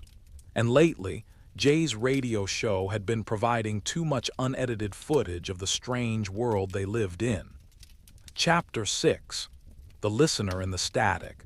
That night at the station, the atmosphere was thick with a sense of waiting. Jaye's producer, a young man named Mike who usually spent his time reading comic books and drinking soda, seemed unusually quiet. He kept adjusting the levels on the board, his eyes fixed on the jumping needles. "Is everything all right, Mike?" Jaye asked, settling into her chair. "I don't know, Jaye," he replied, his voice muffled by his headset. "We're getting a lot of interference tonight. It's not the weather. It's like something is bleeding into our frequency." Jaye put on her own headphones. Beneath the soft hiss of the empty air, she heard it. It wasn't music and it wasn't speech. It was a rhythmic, pulsing sound like a heartbeat made of electricity. It was steady, hypnotic, and it seemed to vibrate in the center of her skull. "Ignore it," Jaye said, though she felt a knot of anxiety in her stomach. "We have a show to do." She opened the lines for callers. Usually the first few calls were from regulars, a man who wanted to talk about his prize-winning roses, or a woman who had a theory about the local school board. But tonight, the first caller was different. "You're on the air," Jaye said. "What's on your mind?" There was a long pause. The electric heartbeat grew louder for a moment, then faded. "Jaye," a man's voice said. It was a local caller, someone she recognized as Bill, a mechanic from the next town over. He sounded terrified. "Jaye, I saw them," Bill whispered. "I was driving home on the parkway and 3 of them pulled up around me. Black cars, Jaye. They didn't have license plates. They just boxed me in for 10 miles. I couldn't speed up and I couldn't slow down." "What did they do, Bill?" Jaye asked, her voice steady. "They didn't do anything," Bill said, his voice breaking. "They just stayed there. And then the one in front." He looked at me. I could see him in my mirror. He wasn't wearing a hat, Jaye. His head was. It was too smooth, and he was smiling. But it wasn't a real smile. It looked like it was painted on his face. Jaye looked through the glass at Mike. He was staring at her, his face pale. The electric heartbeat in the headphones was now a constant, low thrum. "Where are they now, Bill?" Jaye asked. "I don't know," he said. "I pulled into a gas station and they just kept going. But Jaye, I think they're listening to you. I think they're everywhere." The line went dead with a sharp electronic pop. Jaye sat in the silence of the booth, the green lights of the console reflecting in her eyes. She knew she should change the subject, play a record, talk about the weather. But the mystery was no longer something she was reporting on. It was something she was living. She reached for the fader and turned up the volume on the static. "Listen," she said to her audience. "Can you hear that? That's the sound of the world we're not supposed to see. Someone is out there watching the roads and the airwaves. They call themselves the stewards of the mystery, but this is our island. These are our stories." As she spoke, the lights in the studio flickered. The green glow of the console turned a sickly, bruised purple for a split second before returning to normal. Jaye felt a wave of cold air pass through the room, though the door was closed and the heater was hissing. She knew Princess was listening. She knew the black Cadillacs were circling the station, but for the first time in days, she didn't feel afraid. She felt a fierce, burning curiosity. She wanted to know what was so important that they would follow a radio host through the fog. Chapter 7. The diner on the edge of nowhere. After the shift ended, Jaye didn't go home. She knew the Cadillacs would be waiting for her and she wasn't ready to lead them back to her sanctuary. Instead, she drove to a 24-hour diner on the edge of the village. It was a place of chrome and neon, a beacon in the gray morning. The diner was nearly empty.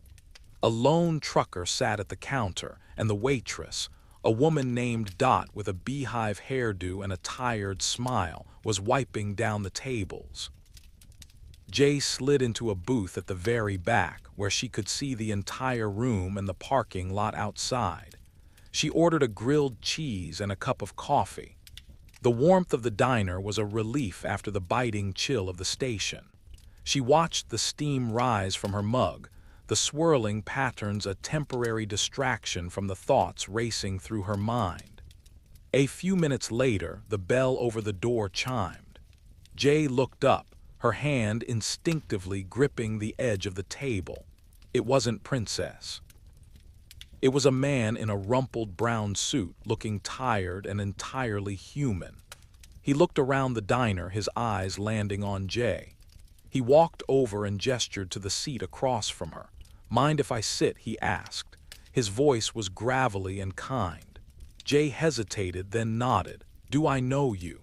"My name is Ivan," the man said, sliding into the booth. "I've been listening to your show, especially tonight. You're asking the right questions, Jaye, but you're asking them in a very dangerous neighborhood." Ivan, Jaye said, her eyes narrowing. "Are you one of them?" Ivan laughed, a short, dry sound. "No, I'm a researcher. I've been following the black cars for 10 years. Not just here, but in Ohio, in West Virginia, in Maine. They always show up when the signals get strong." "The signals?" Jaye asked. "You mean the radio?" "Partly," Ivan said, leaning forward. "But it's more than that. Certain places, like Long Island, have a natural resonance. It's like a thin spot in the fabric of things. When people start noticing the anomalies, the lights, the strange visitors, it creates a ripple. The men in the black cars, the ones you met, they are the dampeners. They are here to stop the ripple from becoming a wave." "Who do they work for?" Jaye asked. Ivan shook his head. "I don't think they work for a government, at least not one we recognize. They are more like a natural force. Or perhaps they are the caretakers of a reality we aren't supposed to understand. They call that one Princess, don't they?" "How did you know that?" Jaye whispered. Ivan pointed to the parking lot. Outside, the fog had thickened, but the long, low shape of a Cadillac was visible under the street lamp. "They have a hierarchy. Princess is a coordinator. He's here because you aren't just reporting the stories, Jaye. You're believing them, and that makes you a focal point." Jaye looked out at the car. "What do they want me to do?" "They want you to be quiet," Ivan said. They want you to talk about the roses and the school board. They want the people of Long Island to go back to sleep.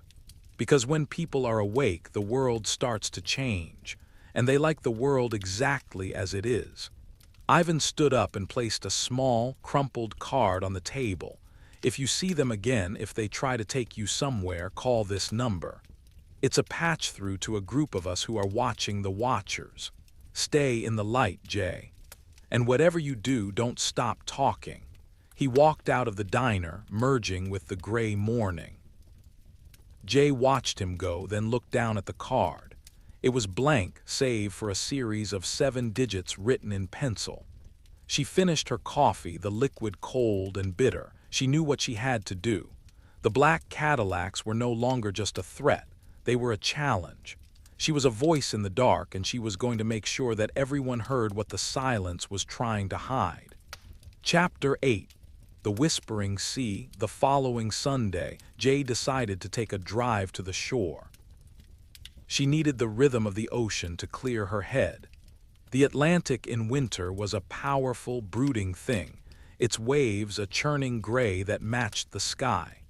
She drove to a secluded beach where the dunes were tall and the grass was brittle with frost. She parked her car and walked toward the water. The wind was fierce, carrying the scent of salt and ancient depths. She watched the waves crash against the sand, a relentless, roaring energy that made her problems feel small. As she walked along the shoreline, she noticed a figure standing near the water's edge.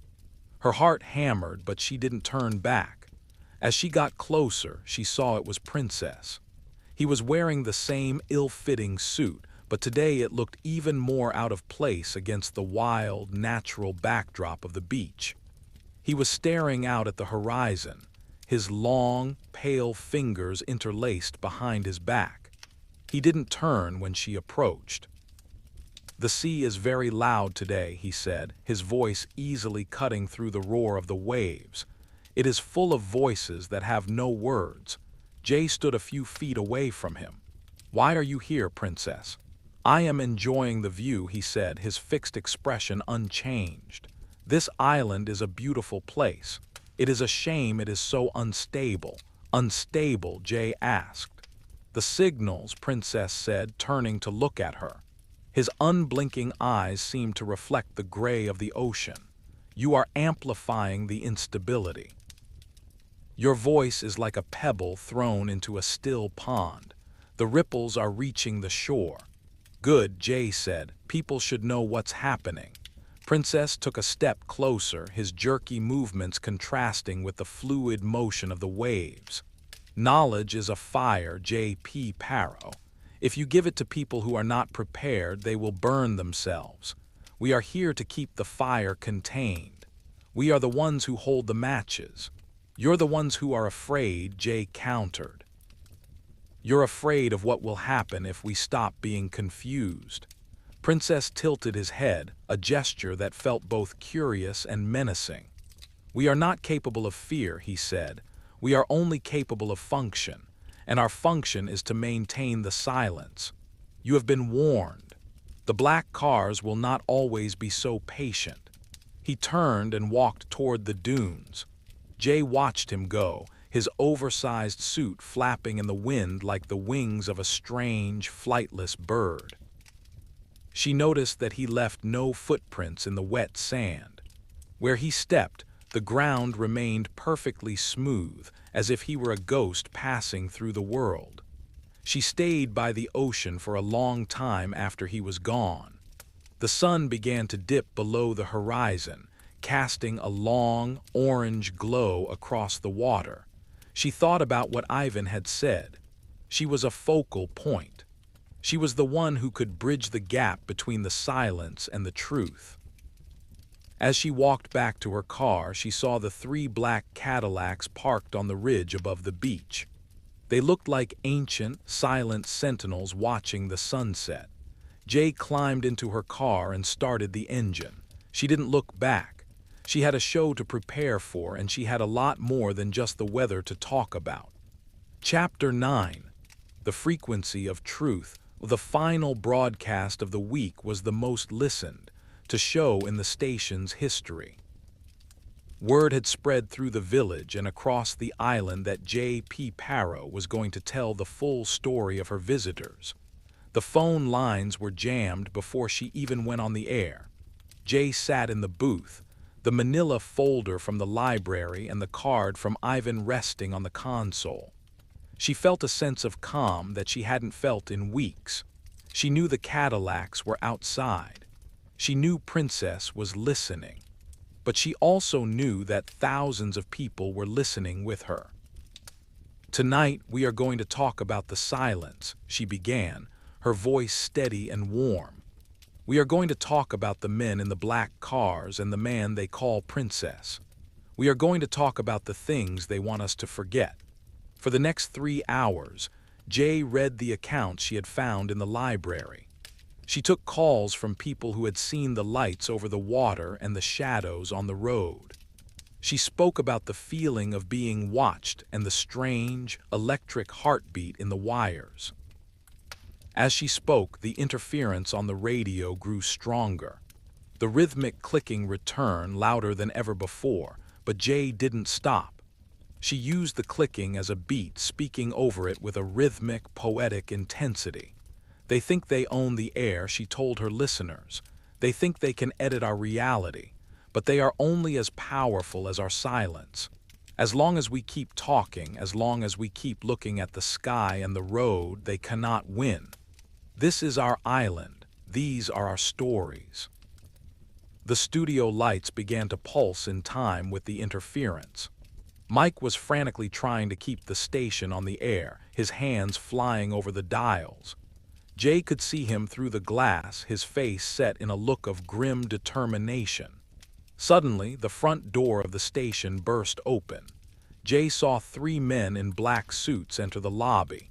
They weren't Princess, but they had the same fixed expressions and unblinking eyes. They moved toward the studio door. Jaye didn't stop talking. She leaned closer to the microphone. "They are here now," she said. "They are in the building, but you are listening, and as long as you are listening, the story continues." The men reached the studio door and tried the handle. It was locked. They stood there, looking through the glass at Jaye. They didn't shout, they didn't try to break the glass. They simply stood there, their shadows long and dark on the floor. Jaye looked them in the eye. She saw no humanity there, only the cold, mechanical function of the stewards. She finished her broadcast with a single, clear sentence. "Good night, Long Island. Keep your eyes open and your radios on. The silence is over." She turned off the fader and sat back. The interference stopped instantly. The clicking was gone. The lights stopped pulsing. The men at the door turned and walked back out of the building as silently as they had entered. Chapter 10. The departure of the shadows. The following morning, the fog finally lifted. The sun rose over a world that was crisp, clear, and sparkling with frost. Jaye drove home through streets that felt remarkably normal. There were no black Cadillacs. There were no figures in the shadows. She parked her car and walked to her apartment. On her doorstep, she found a single white carnation. It was fresh, despite the freezing cold. There was no note, but she knew who had left it. It was a parting gift, or perhaps a sign of respect from an enemy who had been defeated by the power of the word. For the next few weeks, the strange occurrences in Long Island began to fade. The lights in the sky were seen less often, and the reports of black cars disappeared from the local news. It was as if the window had closed, the resonance of the island returning to a quiet, suburban hum. Jaye continued her radio show, but she didn't talk about the visitors anymore. She didn't have to. The people of the island were awake now. They looked at the world with different eyes, a shared understanding that there was more to reality than what was printed in the newspapers. Ivan called her one evening, his voice sounding lighter than before. "They've moved on," he said. "The focal point has shifted. They don't like it when the mystery becomes a conversation. You did good, Jay. Will they come back? Jay asked. They never really leave, Ivan said. They just go back to the corners. But they'll think twice before they try to silence a voice like yours again. Jay went to her window and looked out at the street. The trees were starting to show the first hints of spring, a soft, green promise beneath the gray bark. She felt a sense of peace, a quiet, meandering joy that she had survived the shadows and come out into the light. Chapter 11. The Long Echo. Years later, Jaye P. Paro would still be remembered as the voice that broke the silence of 1967. Her story became a legend in the world of the unexplained, a reminder that the truth is something that must be guarded and shared. She often thought about Princess. She wondered if he was still out there, wearing his ill-fitting suit and watching the horizons of other towns. She wondered if he ever remembered the radio host from Long Island who refused to be quiet. She realized that the visitors weren't the most important part of the story. The important part was the people who listened. The people who, for one winter, looked past the mundane and saw the extraordinary. They were the ones who held the real power, the power of belief and the courage to speak. Jay retired from the radio in the 1980s, moving to a small cottage by the sea. She spent her days writing and gardening, the roar of the Atlantic a constant, comforting companion. She never saw another black Cadillac, but she always kept a white carnation in a vase on her table, a reminder of the time when the shadows came to visit. Chapter 12. The sleepy conclusion, and so, we reach the end of our story tonight. The winter of 1967 is a distant memory now, tucked away in the archives of the heart. The black Cadillacs have faded into the mist, and the man named Princess has returned to the silence from which he came. As you settle into your own rest, think of the stars over Long Island. Think of the way the light travels across the vast, empty spaces to reach us, a signal from a world we are only beginning to understand. The air is quiet now and the night is full of peace. Take a deep breath. Feel the softness of your pillow, the warmth of the room. The world is a place of mystery, yes, but it is also a place of light and connection. You are safe in the silence, and the stories are yours to keep. Sleep now and let the gentle rhythm of the waves carry you into a deep, dreamless rest. The voice in the dark has said its piece, and the world is waiting for the dawn. Good night and sweet dreams from Ambient Whisper. The Visitor on the Shore. The Edward Christiansen case. Hello there and welcome back to Ambient Whisper. I am so glad you could join me tonight. Take a moment to settle into your favorite chair, or perhaps adjust your pillows if you are already tucked into bed. Tonight we are traveling to the autumn of 1966. We are going to the coast of New Jersey, to a town called Wildwood. In the summer, Wildwood is a place of bright neon, the smell of salt water taffy, and the rhythmic clatter of the boardwalk. But in October, the crowds vanish. The colorful umbrellas are packed away, and the town settles into a quiet, meditative hush. The Atlantic Ocean becomes a brooding, gray giant, and the fog rolls in to claim the empty streets. Our story follows the Christiansen family. They were a normal family living a quiet life until a knock at the door changed everything. Tonight, we will sit with them in their living room and witness the arrival of a man named Cold. Let us begin. Chapter 1. The Off-Season Silence. The month of October in 1966 was particularly damp along the Jersey shore. Edward Christiansen liked the quiet of the off-season. He was a man who appreciated the steady rhythms of his life, the way the seasons dictated the mood of the town. During the day, he worked hard, and in the evenings, he found solace in the simple comforts of his home. The Christiansen house was a modest, sturdy building, painted a soft shade of blue that seemed to blend into the evening mist. Inside, the rooms were filled with the familiar sense of a lived-in home. The faint aroma of floor wax, the lingering smell of dinner, and the sweet, dusty scent of old books. On this particular evening, the wind was whipping off the Atlantic, carrying the sharp tang of salt and the sound of the waves crashing against the wooden pilings of the boardwalk. Edward sat in his favorite armchair, a heavy piece of furniture upholstered in a forest green fabric that had seen better days but remained incredibly soft. He was reading the evening paper, the crinkle of the pages the only sound in the room besides the rhythmic ticking of the grandfather clock in the hallway. His wife, Arline, was in the kitchen, tidying up after their meal. He could hear the soft clink of china and the rushing of water in the sink. Their daughter, Connie, was in her room, likely finishing her homework or listening to the radio at a low volume. It was a scene of perfect domestic peace. Edward looked out the window. The street lamps were already glowing, their amber light struggling to pierce through the thickening fog. The world outside looked blurred, as if it were a painting that hadn't quite dried yet. He felt a sense of gratitude for the warmth of his home, for the four walls that kept the dampness and the dark at bay.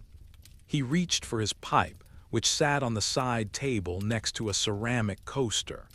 He didn't always smoke it, but he liked the weight of it in his hand.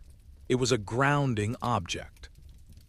As he began to pack the bowl with tobacco, he felt a strange sensation, a sudden, subtle shift in the atmosphere of the room. It wasn't a noise exactly. It was more like a change in pressure, the way the air feels just before a heavy thunderstorm breaks. The ticking of the clock seemed to grow louder, each second a sharp, mechanical punctuation in the silence. Edward paused, his fingers hovering over the tobacco pouch. He looked toward the front door. It was a heavy wooden door with a small brass knocker that rarely saw use in the winter months. The silence stretched out, becoming heavy and expectant. And then it happened. 3 slow, deliberate knocks. Knock, knock, knock. The sound was not aggressive, but it carried a weight that seemed to vibrate through the floorboards. Edward frowned. He wasn't expecting any visitors, and few people in Wildwood wandered out in this kind of weather. He set his pipe down and stood up, his joints giving a soft, familiar pop. Arline appeared in the kitchen doorway, drying her hands on an apron. "Who could that be at this hour?" she asked, her voice hushed. "I'm not sure," Edward replied. He walked toward the hallway, his footsteps muffled by the thick rug. He reached for the handle, pausing for a moment to check the deadbolt. He felt a flicker of hesitation, a small, instinctive warning that he couldn't quite explain. But he was a polite man, and in 1966 you didn't leave a neighbor standing out in the cold. He turned the knob and pulled the door open. Standing on the porch, framed by the swirling gray mist, was a man. He was tall, remarkably so, his head nearly touching the top of the doorframe.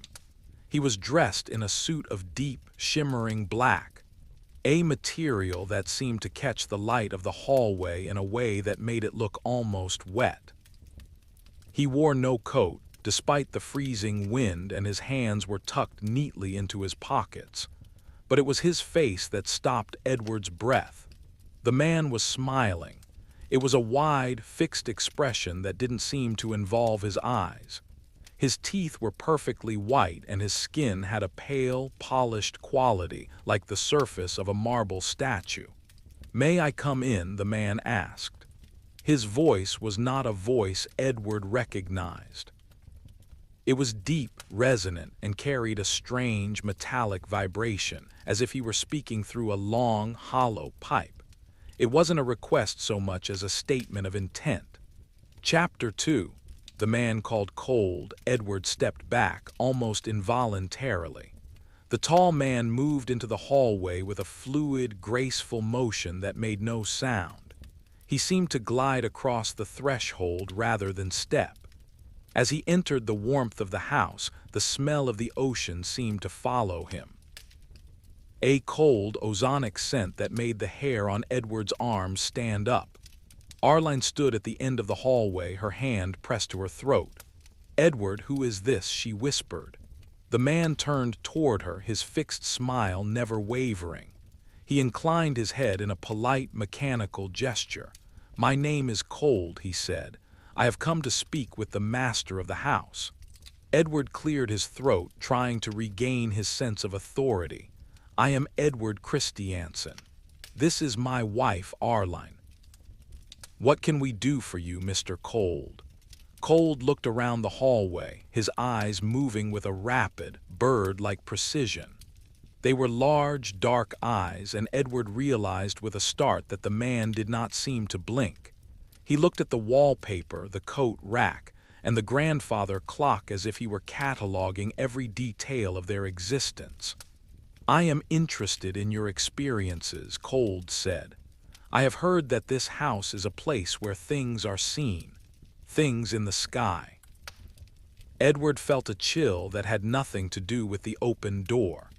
A few weeks prior, he and Connie had seen a strange, silver object hovering over the dunes near the boardwalk. They hadn't told many people, only a few neighbors and a reporter from the local paper who specialized in unusual sightings. "How did you know about that?"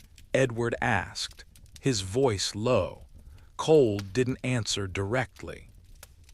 He walked into the living room, his long, dark silhouette casting a shadow that seemed to stretch across the entire floor. He sat down in the armchair across from Edward's, moving with that same eerie, liquid grace. "It is my business to know," Cold replied. He sat perfectly still, his hands resting on his knees. Edward noticed something then, a detail that made his stomach turn. The man's suit was indeed strange, but as he sat down, the trouser leg pulled up slightly. Protruding from the side of his calf was a thin, green wire.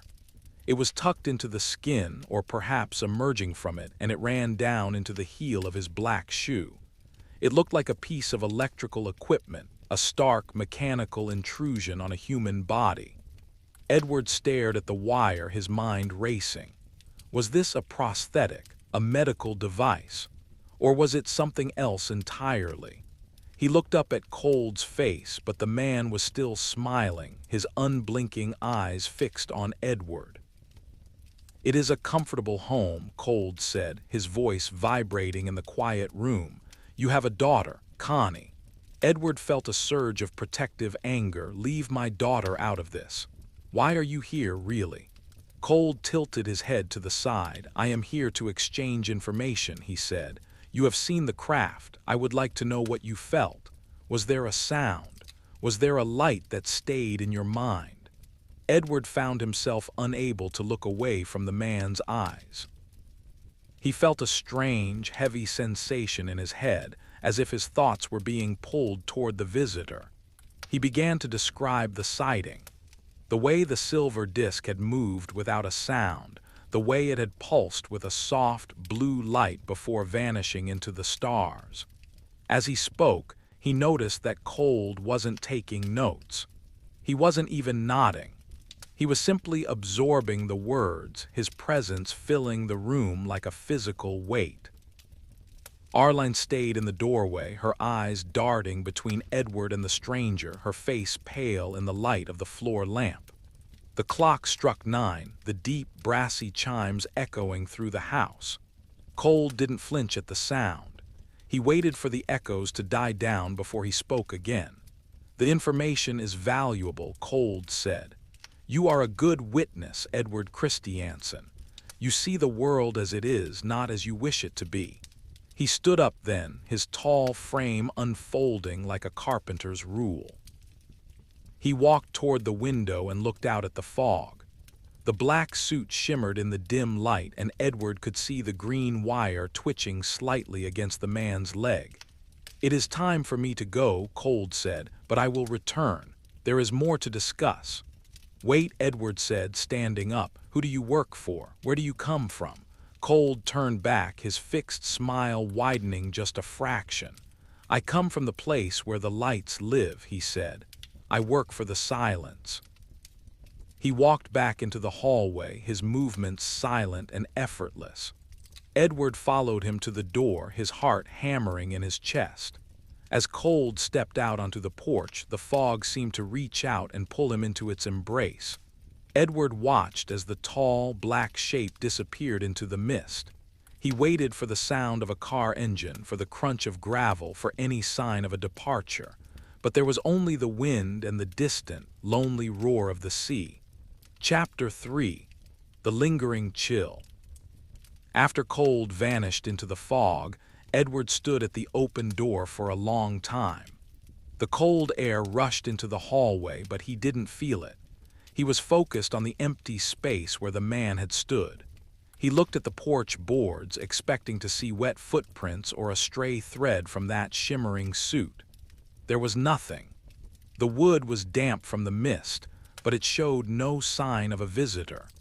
Edward finally closed the door and turned the deadbolt with a heavy, metallic click.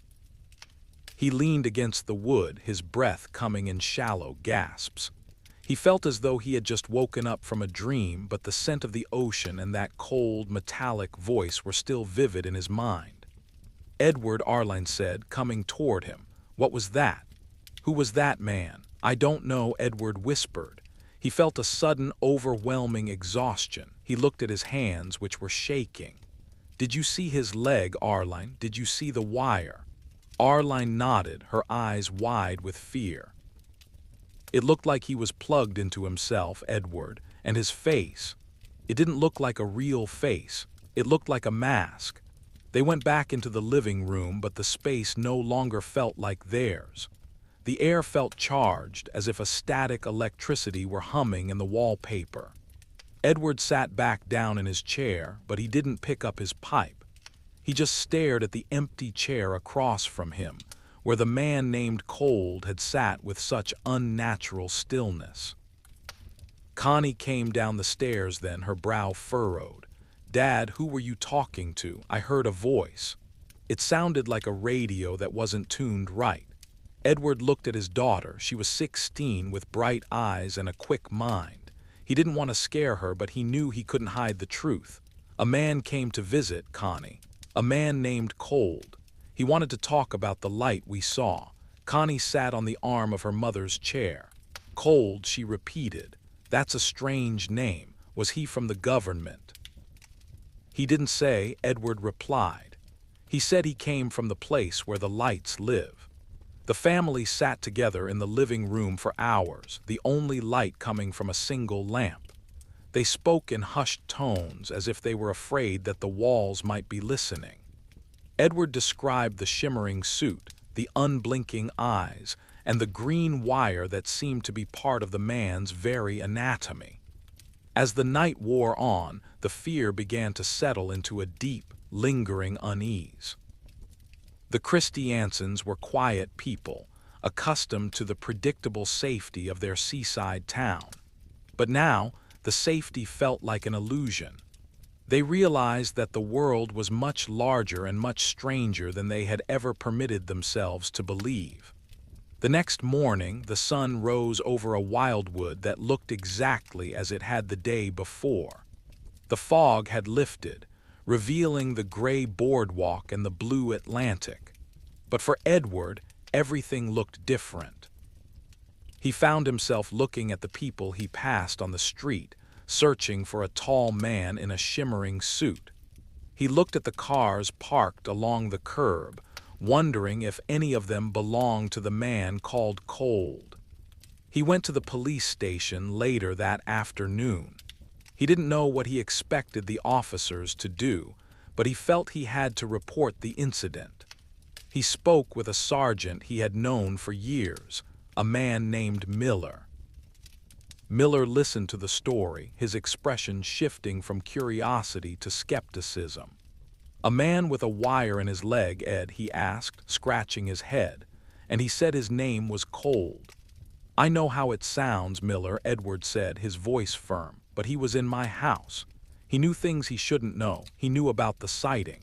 Miller sighed and leaned back in his chair. "Look, Ed, we've had a lot of strange reports lately. People are seeing things in the sky, they're hearing noises. It's the season for it, I suppose. But unless this man threatened you or broke something, there isn't much I can do." Edward left the station feeling more alone than before. He realized that the mystery of Cold wasn't something the police could solve. It was a weight he and his family would have to carry on their own. As he walked home, he passed the spot on the beach where he and Connie had seen the silver disc. The sand was cold and damp, and the wind was picking up again. He looked up at the sky, which was a pale, empty blue. He felt a sudden, overwhelming sense of being watched. He didn't see anyone, but the feeling was unmistakable. A heavy, cold gaze that seemed to follow him all the way back to his front door. Chapter 4. The whispers in the wall. The week following the visit was a time of strange, small occurrences in the Christiansen household. It began with the electronic equipment. The television, which usually provided a reliable stream of news and variety shows, began to act up. The picture would suddenly dissolve into a swirl of static, and a high-pitched, rhythmic humming would fill the room. "It sounds like a heartbeat," Connie said one evening, standing in front of the flickering screen. Edward tried to adjust the dial, but the humming only grew louder. It wasn't just coming from the television. He could feel it in the floorboards, a subtle vibration that made his teeth ache. And then a voice began to emerge from the static. It wasn't a broadcast. It was the voice of Cold. "Edward," the voice whispered, the metallic vibration even more pronounced than before. "The silence is growing. Are you listening?" Edward unplugged the set, his hands trembling. The room went quiet, but the vibration lingered in his bones. He looked at Arline, who was clutching a sofa cushion to her chest. "We have to leave, Edward," she said. "We have to go somewhere else." "Where would we go, Arline?" Edward asked. He felt a sense of hopelessness. If he can find us here, he can find us anywhere. That night, Edward couldn't sleep. He lay in bed, listening to the house settle. He heard the creak of the floorboards and the sigh of the wind in the eaves. And then he heard a sound that didn't belong. It was a soft, sliding sound coming from inside the walls. It sounded like something metallic was being dragged through the insulation. It moved with a slow, deliberate pace, traveling from the living room up toward the bedrooms. Edward sat up, his heart racing. He reached for the flashlight on his nightstand and clicked it on. The beam of light danced across the wallpaper. He followed the sound, his breath held in his throat. The sliding noise stopped just behind the headboard of his bed. There was a long silence and then a soft, rhythmic clicking. Click, click, click. It was the same rhythm as the knocks on the door. Edward felt a surge of cold fear. He climbed out of bed and walked to the wall, pressing his ear against the floral pattern of the paper. He could hear a faint, electronic whirring like a small motor or a cooling fan. "Is someone there?" he whispered. There was no answer, only the sound of the whirring fading away into the depths of the house. Edward spent the rest of the night sitting in a chair by the window, the flashlight gripped in his hand. He watched the street, expecting to see the black Cadillac or the tall man in the shimmering suit. The next morning, Edward decided to investigate. He went down to the basement with a set of tools, determined to find the source of the noise. The basement was a cool, damp space, filled with the smell of earth and old laundry. He checked the pipes, the wiring, and the furnace. Everything looked normal.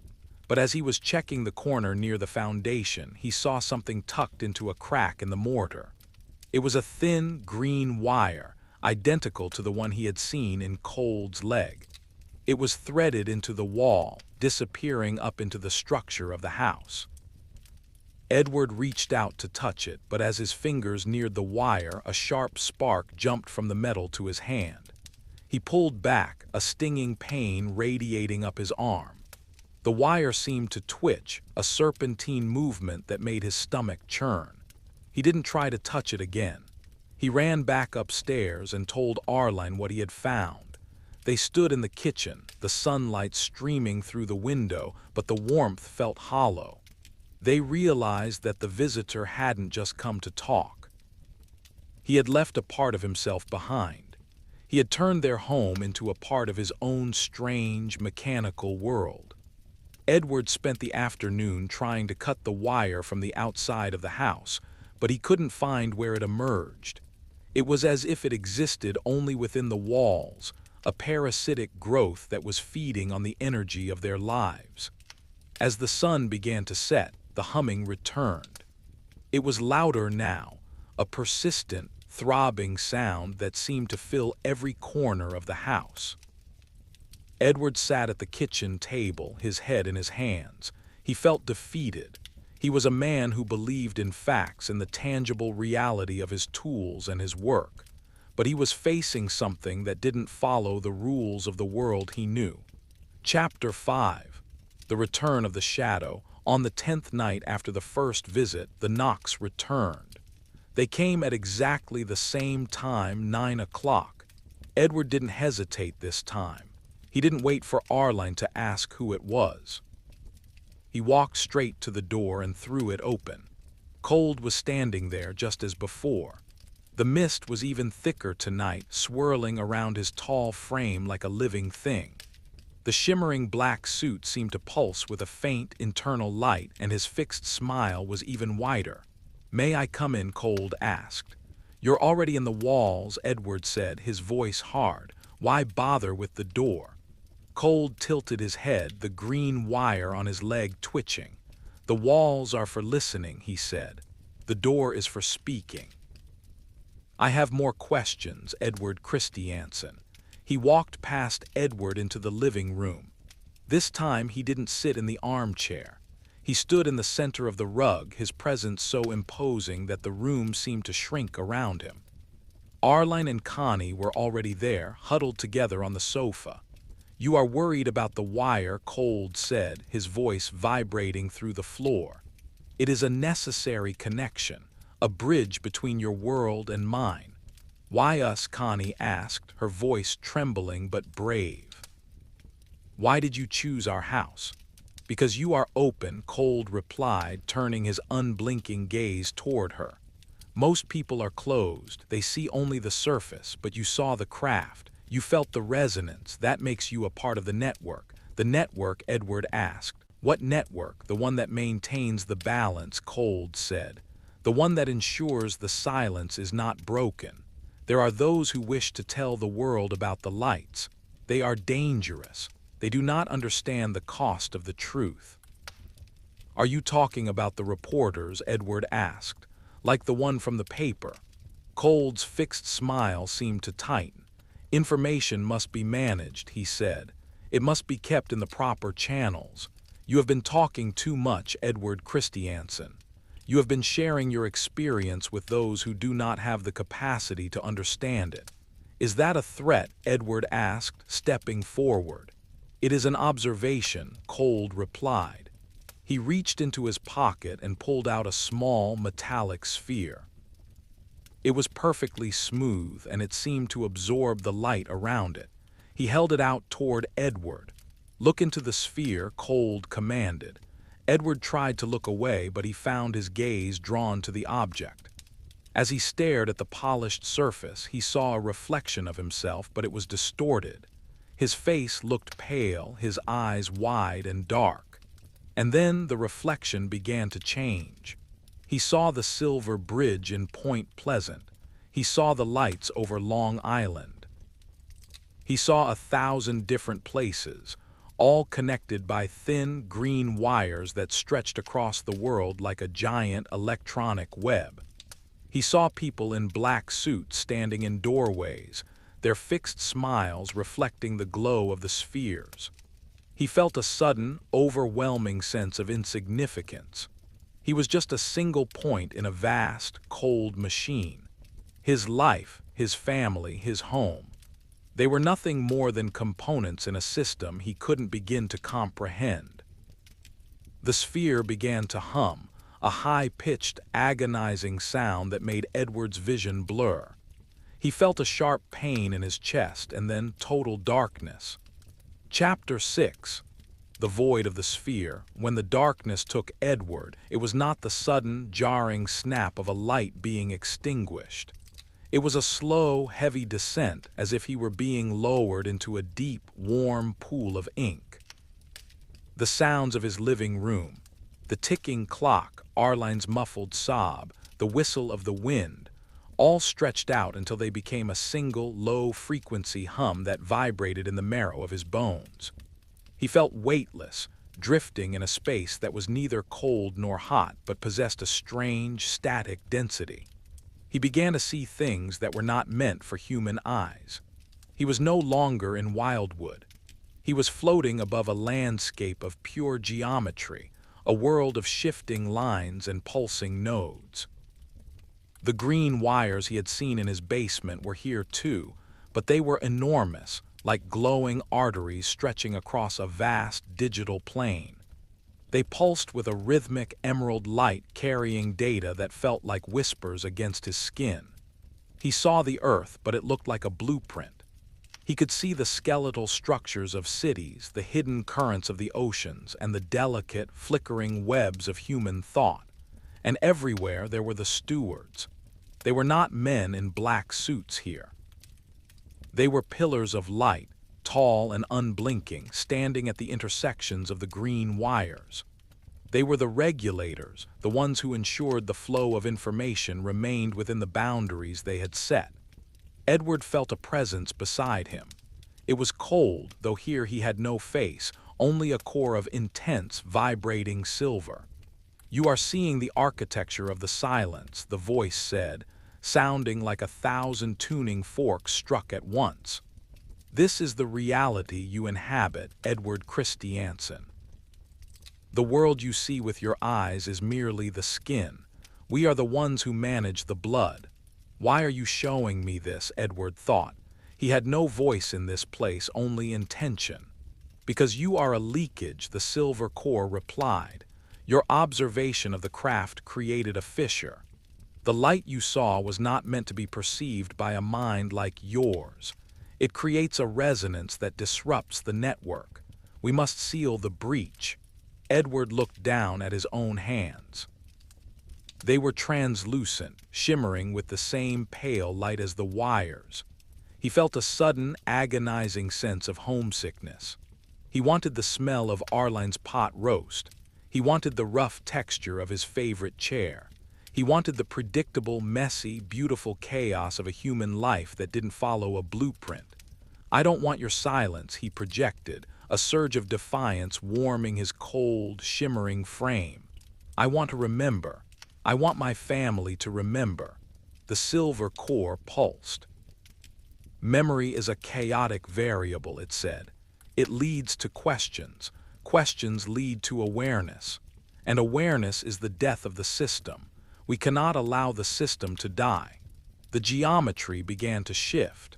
The green wires began to wrap around Edward, not with the intent to harm, but with the cold, mechanical purpose of a bandage. He felt the edges of his mind beginning to blur. The details of the silver disk over the dunes started to fade, replaced by a dull, gray fog. He tried to hold onto the image, the blue light, the silent movement, but it was like trying to hold water in a sieve. And then he heard a sound. It was faint, a tiny, organic heartbeat that didn't belong in this world of cold signals. It was the sound of Connie's voice calling his name from a great distance. It was the sound of a human heart, stubborn and loud, echoing through the hollow architecture of the sphere. The silver core flickered. The resonance. "It is too strong," it whispered, the metallic voice sounding almost confused. The green wires snapped back, recoiling from the sound of the human voice. The geometry of the void began to shatter like glass. Edward felt a sudden, violent upward pull, as if he were being reeled in from the bottom of a dark ocean. The colors bled together, emerald, silver, and black, until they became the soft, amber glow of a floor lamp. Chapter 7. The Morning After the Darkness. Edward woke up on the floor of his living room. The carpet felt scratchy against his cheek, a sensation so wonderfully mundane that he almost wept. The air in the house was still, but the heavy, electric tension was gone. The rhythmic humming had vanished, replaced by the familiar, comforting silence of a New Jersey night. Arline and Connie were kneeling beside him, their faces pale in the dim light. "Edward, can you hear us?" Arline asked, her voice trembling. He sat up slowly, his head spinning. He felt as though he had been scrubbed clean from the inside out. "I'm here," he whispered. "I'm okay." "How long was I gone?" he asked, looking at the grandfather clock. It was 10 minutes past 9. The entire experience, the void, the wires, the silver core, had taken place in the span of a few heartbeats. "He's gone," Connie said, pointing toward the front door. "He just vanished. As soon as you touched that sphere, there was a flash of light and he was gone. The door didn't even open." Edward stood up, his legs feeling heavy and disconnected. He walked to the window and looked out. The fog was still there, a thick white wall that pressed against the glass, but the sense of being watched had diminished. The predator had retreated, at least for now. They didn't speak much for the rest of the night. They stayed together in the living room, the lights turned up high, watching the shadows for any sign of a shimmering suit. When the sun finally began to peek over the horizon, casting a cold, gray light over the Atlantic, Edward went down to the basement. He headed straight for the corner where he had seen the green wire. He expected to find it pulsing, a mechanical parasite in the heart of his home. But the crack in the mortar was empty. There was no wire, no spark, no rhythmic clicking.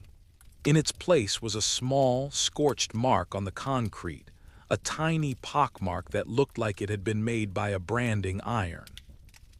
He touched the spot with his thumb. It was cold to the touch, a deep, unnatural cold that seemed to sink into his bone. "It's over," he said to himself, though he didn't quite believe it. The following days were marked by a strange, hollow peace. The television worked perfectly. The telephone didn't ring with metallic whispers. The house felt like a house again, not a component in a network. But the Christiansens were changed. They moved through their lives with a new, quiet caution. They checked the locks twice. They looked at the sky more than they used to. Edward found that he couldn't remember the details of the silver disc as clearly as he had before. When he tried to picture it, his mind would slide away, focusing instead on the texture of the clouds or the color of the water. The stewards had partially succeeded. They had bandaged the breach in his memory, leaving behind a scar of forgetting. But he remembered cold. He remembered the fixed smile and the unblinking eyes. He remembered the feeling of being inside the sphere, seeing the world as a blueprint. That memory the stewards couldn't take. It was too deep, too tangled with his sense of self.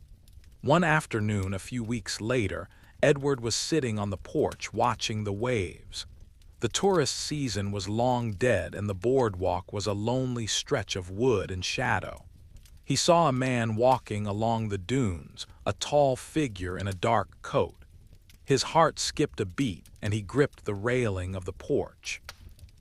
The man stopped and looked toward the house. For a moment, Edward was sure he would see that shimmering black suit and that wide, artificial smile. But as the man got closer, Edward saw it was just a neighbor, Mr. Henderson, out for a walk with his dog. "Morning, Ed," Mr. Henderson called out, waving a gloved hand. "Chilly one today." "It is," Edward replied, his voice sounding thin to his own ears. "It certainly is, Ralph."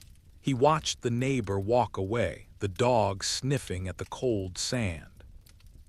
The world looked normal, It looked like the world of 1966, a place of families and jobs and quiet seaside towns.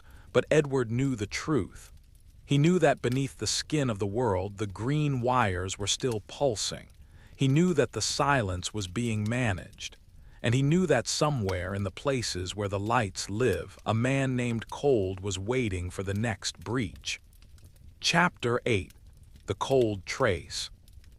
Despite the outward return to normalcy, Edward couldn't let the experience go. He was a man who needed to understand the mechanics of things. He spent his weekends driving through the neighboring towns, Cape May, Ocean City, Avalon, searching for any sign of the tall man or his black vehicle.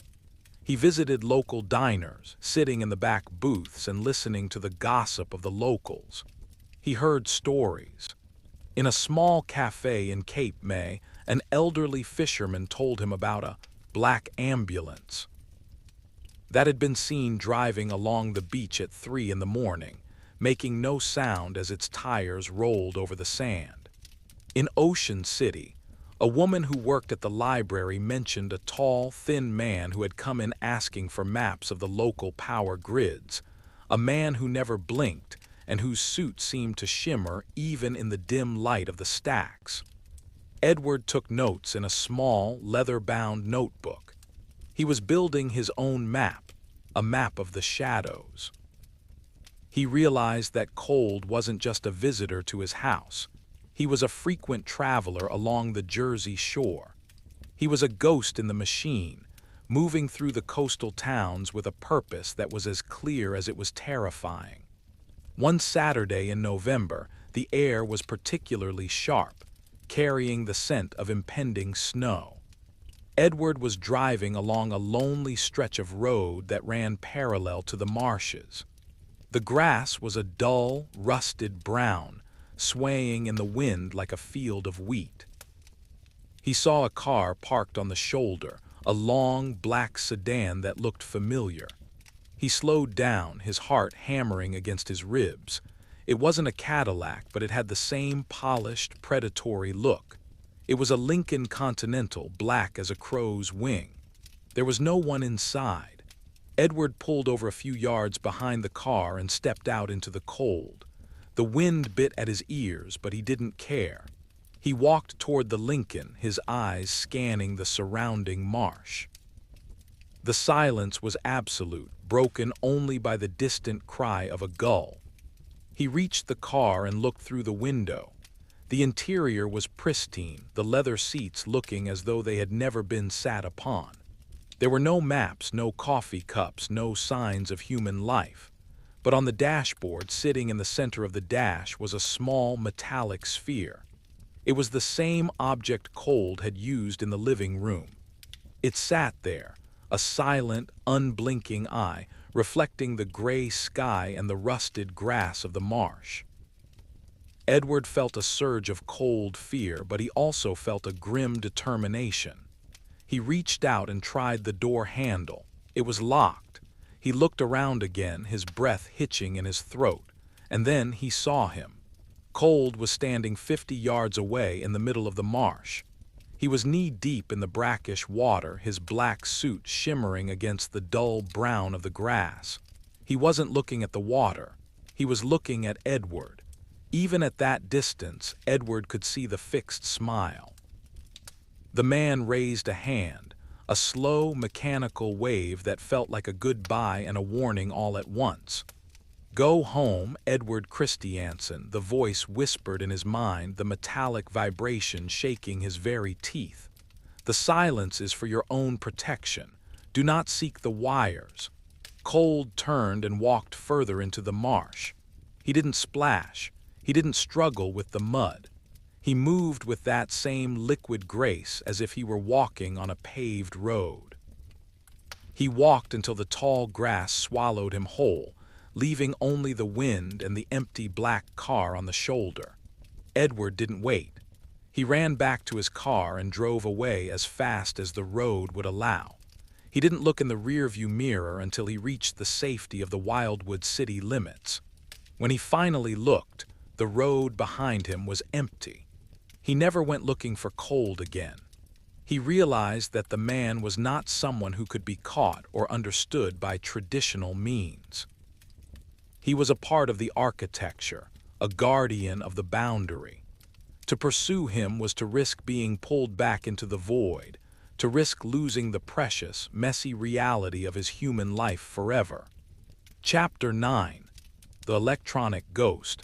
As the winter of 1966 deepened, the electronic disturbances in the Christiansen home began to take on a more subtle, almost domestic character. It was no longer the terrifying, rhythmic humming or the voices in the static. Instead, it was as if the house itself had developed a memory of its visitor. The telephone would ring at odd hours, 3 in the morning or just as the sun was setting. When Edward or Arline answered, there would be no voice on the other end. Instead, they would hear a soft, rhythmic clicking like a fingernail tapping against a glass jar. Click, click, click. It was a sound that felt both ancient and mechanical. It would last for exactly 10 seconds, and then the line would go dead. After a while, they stopped answering the late-night calls. They would lie in bed, listening to the phone ring in the downstairs hallway, the sound echoing through the quiet house like a lonely heartbeat. One evening, Connie was in her room, listening to a new record she had bought with her allowance. It was an upbeat pop tune, the kind of music that usually filled the house with energy. But as the song reached its bridge, the tempo began to slow. The singer's voice dropped several octaves, becoming a deep, metallic growl. Connie scrambled to turn off the record player, but the machine wouldn't respond. The platter continued to spin, the needle dragging across the vinyl with a screeching sound. And then out of the warped music came a series of pulses. Dot, dash, dot. It was Morse code. Edward, hearing the commotion, ran into the room. He had learned the code during his time in the Merchant Marines, and the rhythm was burned into his memory. He stood by the record player, his face turning pale as he translated the pulses in his head. Stay. Quiet. Edward. He pulled the plug from the wall and the record player finally went silent. The room was heavy with the smell of ozone and hot dust. Connie was shaking, her eyes wide with terror. Dad, what did it say? She whispered. Nothing, sweetheart, Edward lied, pulling her into a hug. It was just a glitch. The motor must have burned out, but he knew it wasn't a glitch. It was a reminder. Cold may have left the house, but he had left a ghost in the wires. The house was no longer a private sanctuary. It was a monitored space, a node in the network that could be activated at any time. The family began to spend more time in a single room, usually the kitchen, where the light was brightest and the hum of the refrigerator provided a steady, grounding noise. They talked about the weather, about school, about the mundane details of their lives. They avoided the subject of the lights and the man in the black suit. They were following the instructions of the ghost. They were staying quiet. Arline began to bake more than usual. The house was often filled with the scent of cinnamon and yeast, a warm, comforting aroma that seemed to push back the cold, metallic memories of the visitor. She would spend hours kneading dough, her movements rhythmic and purposeful. It was her way of reclaiming the space, of filling the air with something human and tangible. But even the bread had its secrets. One morning, as Arline was slicing a fresh loaf, she found a small, green wire embedded in the center of the dough. It was thin as a hair, shimmering with a faint internal light. She didn't scream. She simply took the loaf out to the backyard and buried it in the garden beneath the frost-covered earth. She didn't tell Edward. She didn't tell Connie. She realized that the mystery was like a weed. The more you pulled at it, the deeper the roots went. The only way to live was to coexist with the shadow, to maintain the silence while holding onto the small, bright moments of their lives. Chapter 10. The gathering of shadows. By December, the town of Wildwood felt like a different place. It wasn't just the Christiansens who were acting strangely. Edward noticed a subtle shift in the behavior of his neighbors. People walked faster on the boardwalk. They kept their porch lights on all night. There was a sense of collective breath-holding, as if the entire town were waiting for a storm that refused to break. More reports of the black cars began to surface. They were seen parked at the ends of dead-end streets or idling near the town's transformer stations. The police were overwhelmed with calls about strange men who were seen walking through the marshes at night, men who didn't carry flashlights and didn't seem to mind the freezing mud. Edward attended a town hall meeting in mid-December. The room was packed with people, their faces illuminated by the harsh, fluorescent lights of the community center. The mood was one of frustration and fear. "They're interfering with the television signals," one man shouted. "I haven't been able to get a clear picture in weeks." "My dogs won't stop barking at the woods," a woman added, her voice high with anxiety. "They act like there's something out there, but when I look, there's nothing but the trees." The police chief, a weary man named Harrison, tried to calm the crowd. "We're doing everything we can," he said. "We've increased patrols and we're working with the state police. But we can't arrest people for just walking or driving black cars. They aren't breaking any laws." Edward sat in the back of the room, his notebook in his lap. He didn't speak. He knew that the laws of men didn't apply to the stewards. He looked around the room and noticed 3 men standing against the back wall. They were tall and thin, wearing identical black suits that shimmered under the fluorescent lights. They didn't speak to each other. They didn't look at the speaker. They simply stood there, their fixed smiles and unblinking eyes directed at the crowd. They were observing the observation. Edward felt a chill run down his spine. He realized that the meeting was exactly what they wanted. It was a gathering of the resonance, a concentrated burst of human awareness that they could monitor and manage. By coming together to talk about the mystery, the townspeople were only making themselves more visible to the network. He stood up and walked out of the meeting. As he passed the 3 men, he felt a wave of cold air, as if he were walking past an open freezer. One of the men turned his head slightly, his gaze following Edward to the door. "We are listening," the man whispered, the voice vibrating in Edward's mind like a direct transmission. "The silence is the only safety." Edward didn't stop. He walked out into the cold night air, the snow beginning to fall in large, soft flakes. He drove home in silence, his eyes fixed on the road. He knew that the shadows were gathering, not just in Wildwood, but across the entire country. The year 1966 was ending, but the era of the stewards was only beginning. When he reached his house, he saw Arline and Connie through the window. They were sitting at the kitchen table, playing a game of cards. The scene looked so normal, so beautifully ordinary. He sat in his car for a moment, watching them. He realized that his job wasn't to solve the mystery or to defeat the men in black. His job was to protect that ordinary light, to be a barrier between the cold blue of the sphere and the warm amber of his home. He walked into the house and locked the door. He sat down at the table and picked up a hand of cards. "Whose turn is it?" he asked, his voice steady and warm. "It's yours, Dad," Connie said, smiling at him. Edward looked at his cards. He felt the weight of the silence, but he also felt the strength of the connection. For now, the house was safe. The shadows were outside and the light was within. Chapter 11, The Long Memory. In the years that followed the visit of the man named Cold, the Christiansen family rarely spoke of that October night. Life moved on as it always does. Connie grew up and went to college, eventually settling in a town far from the coast.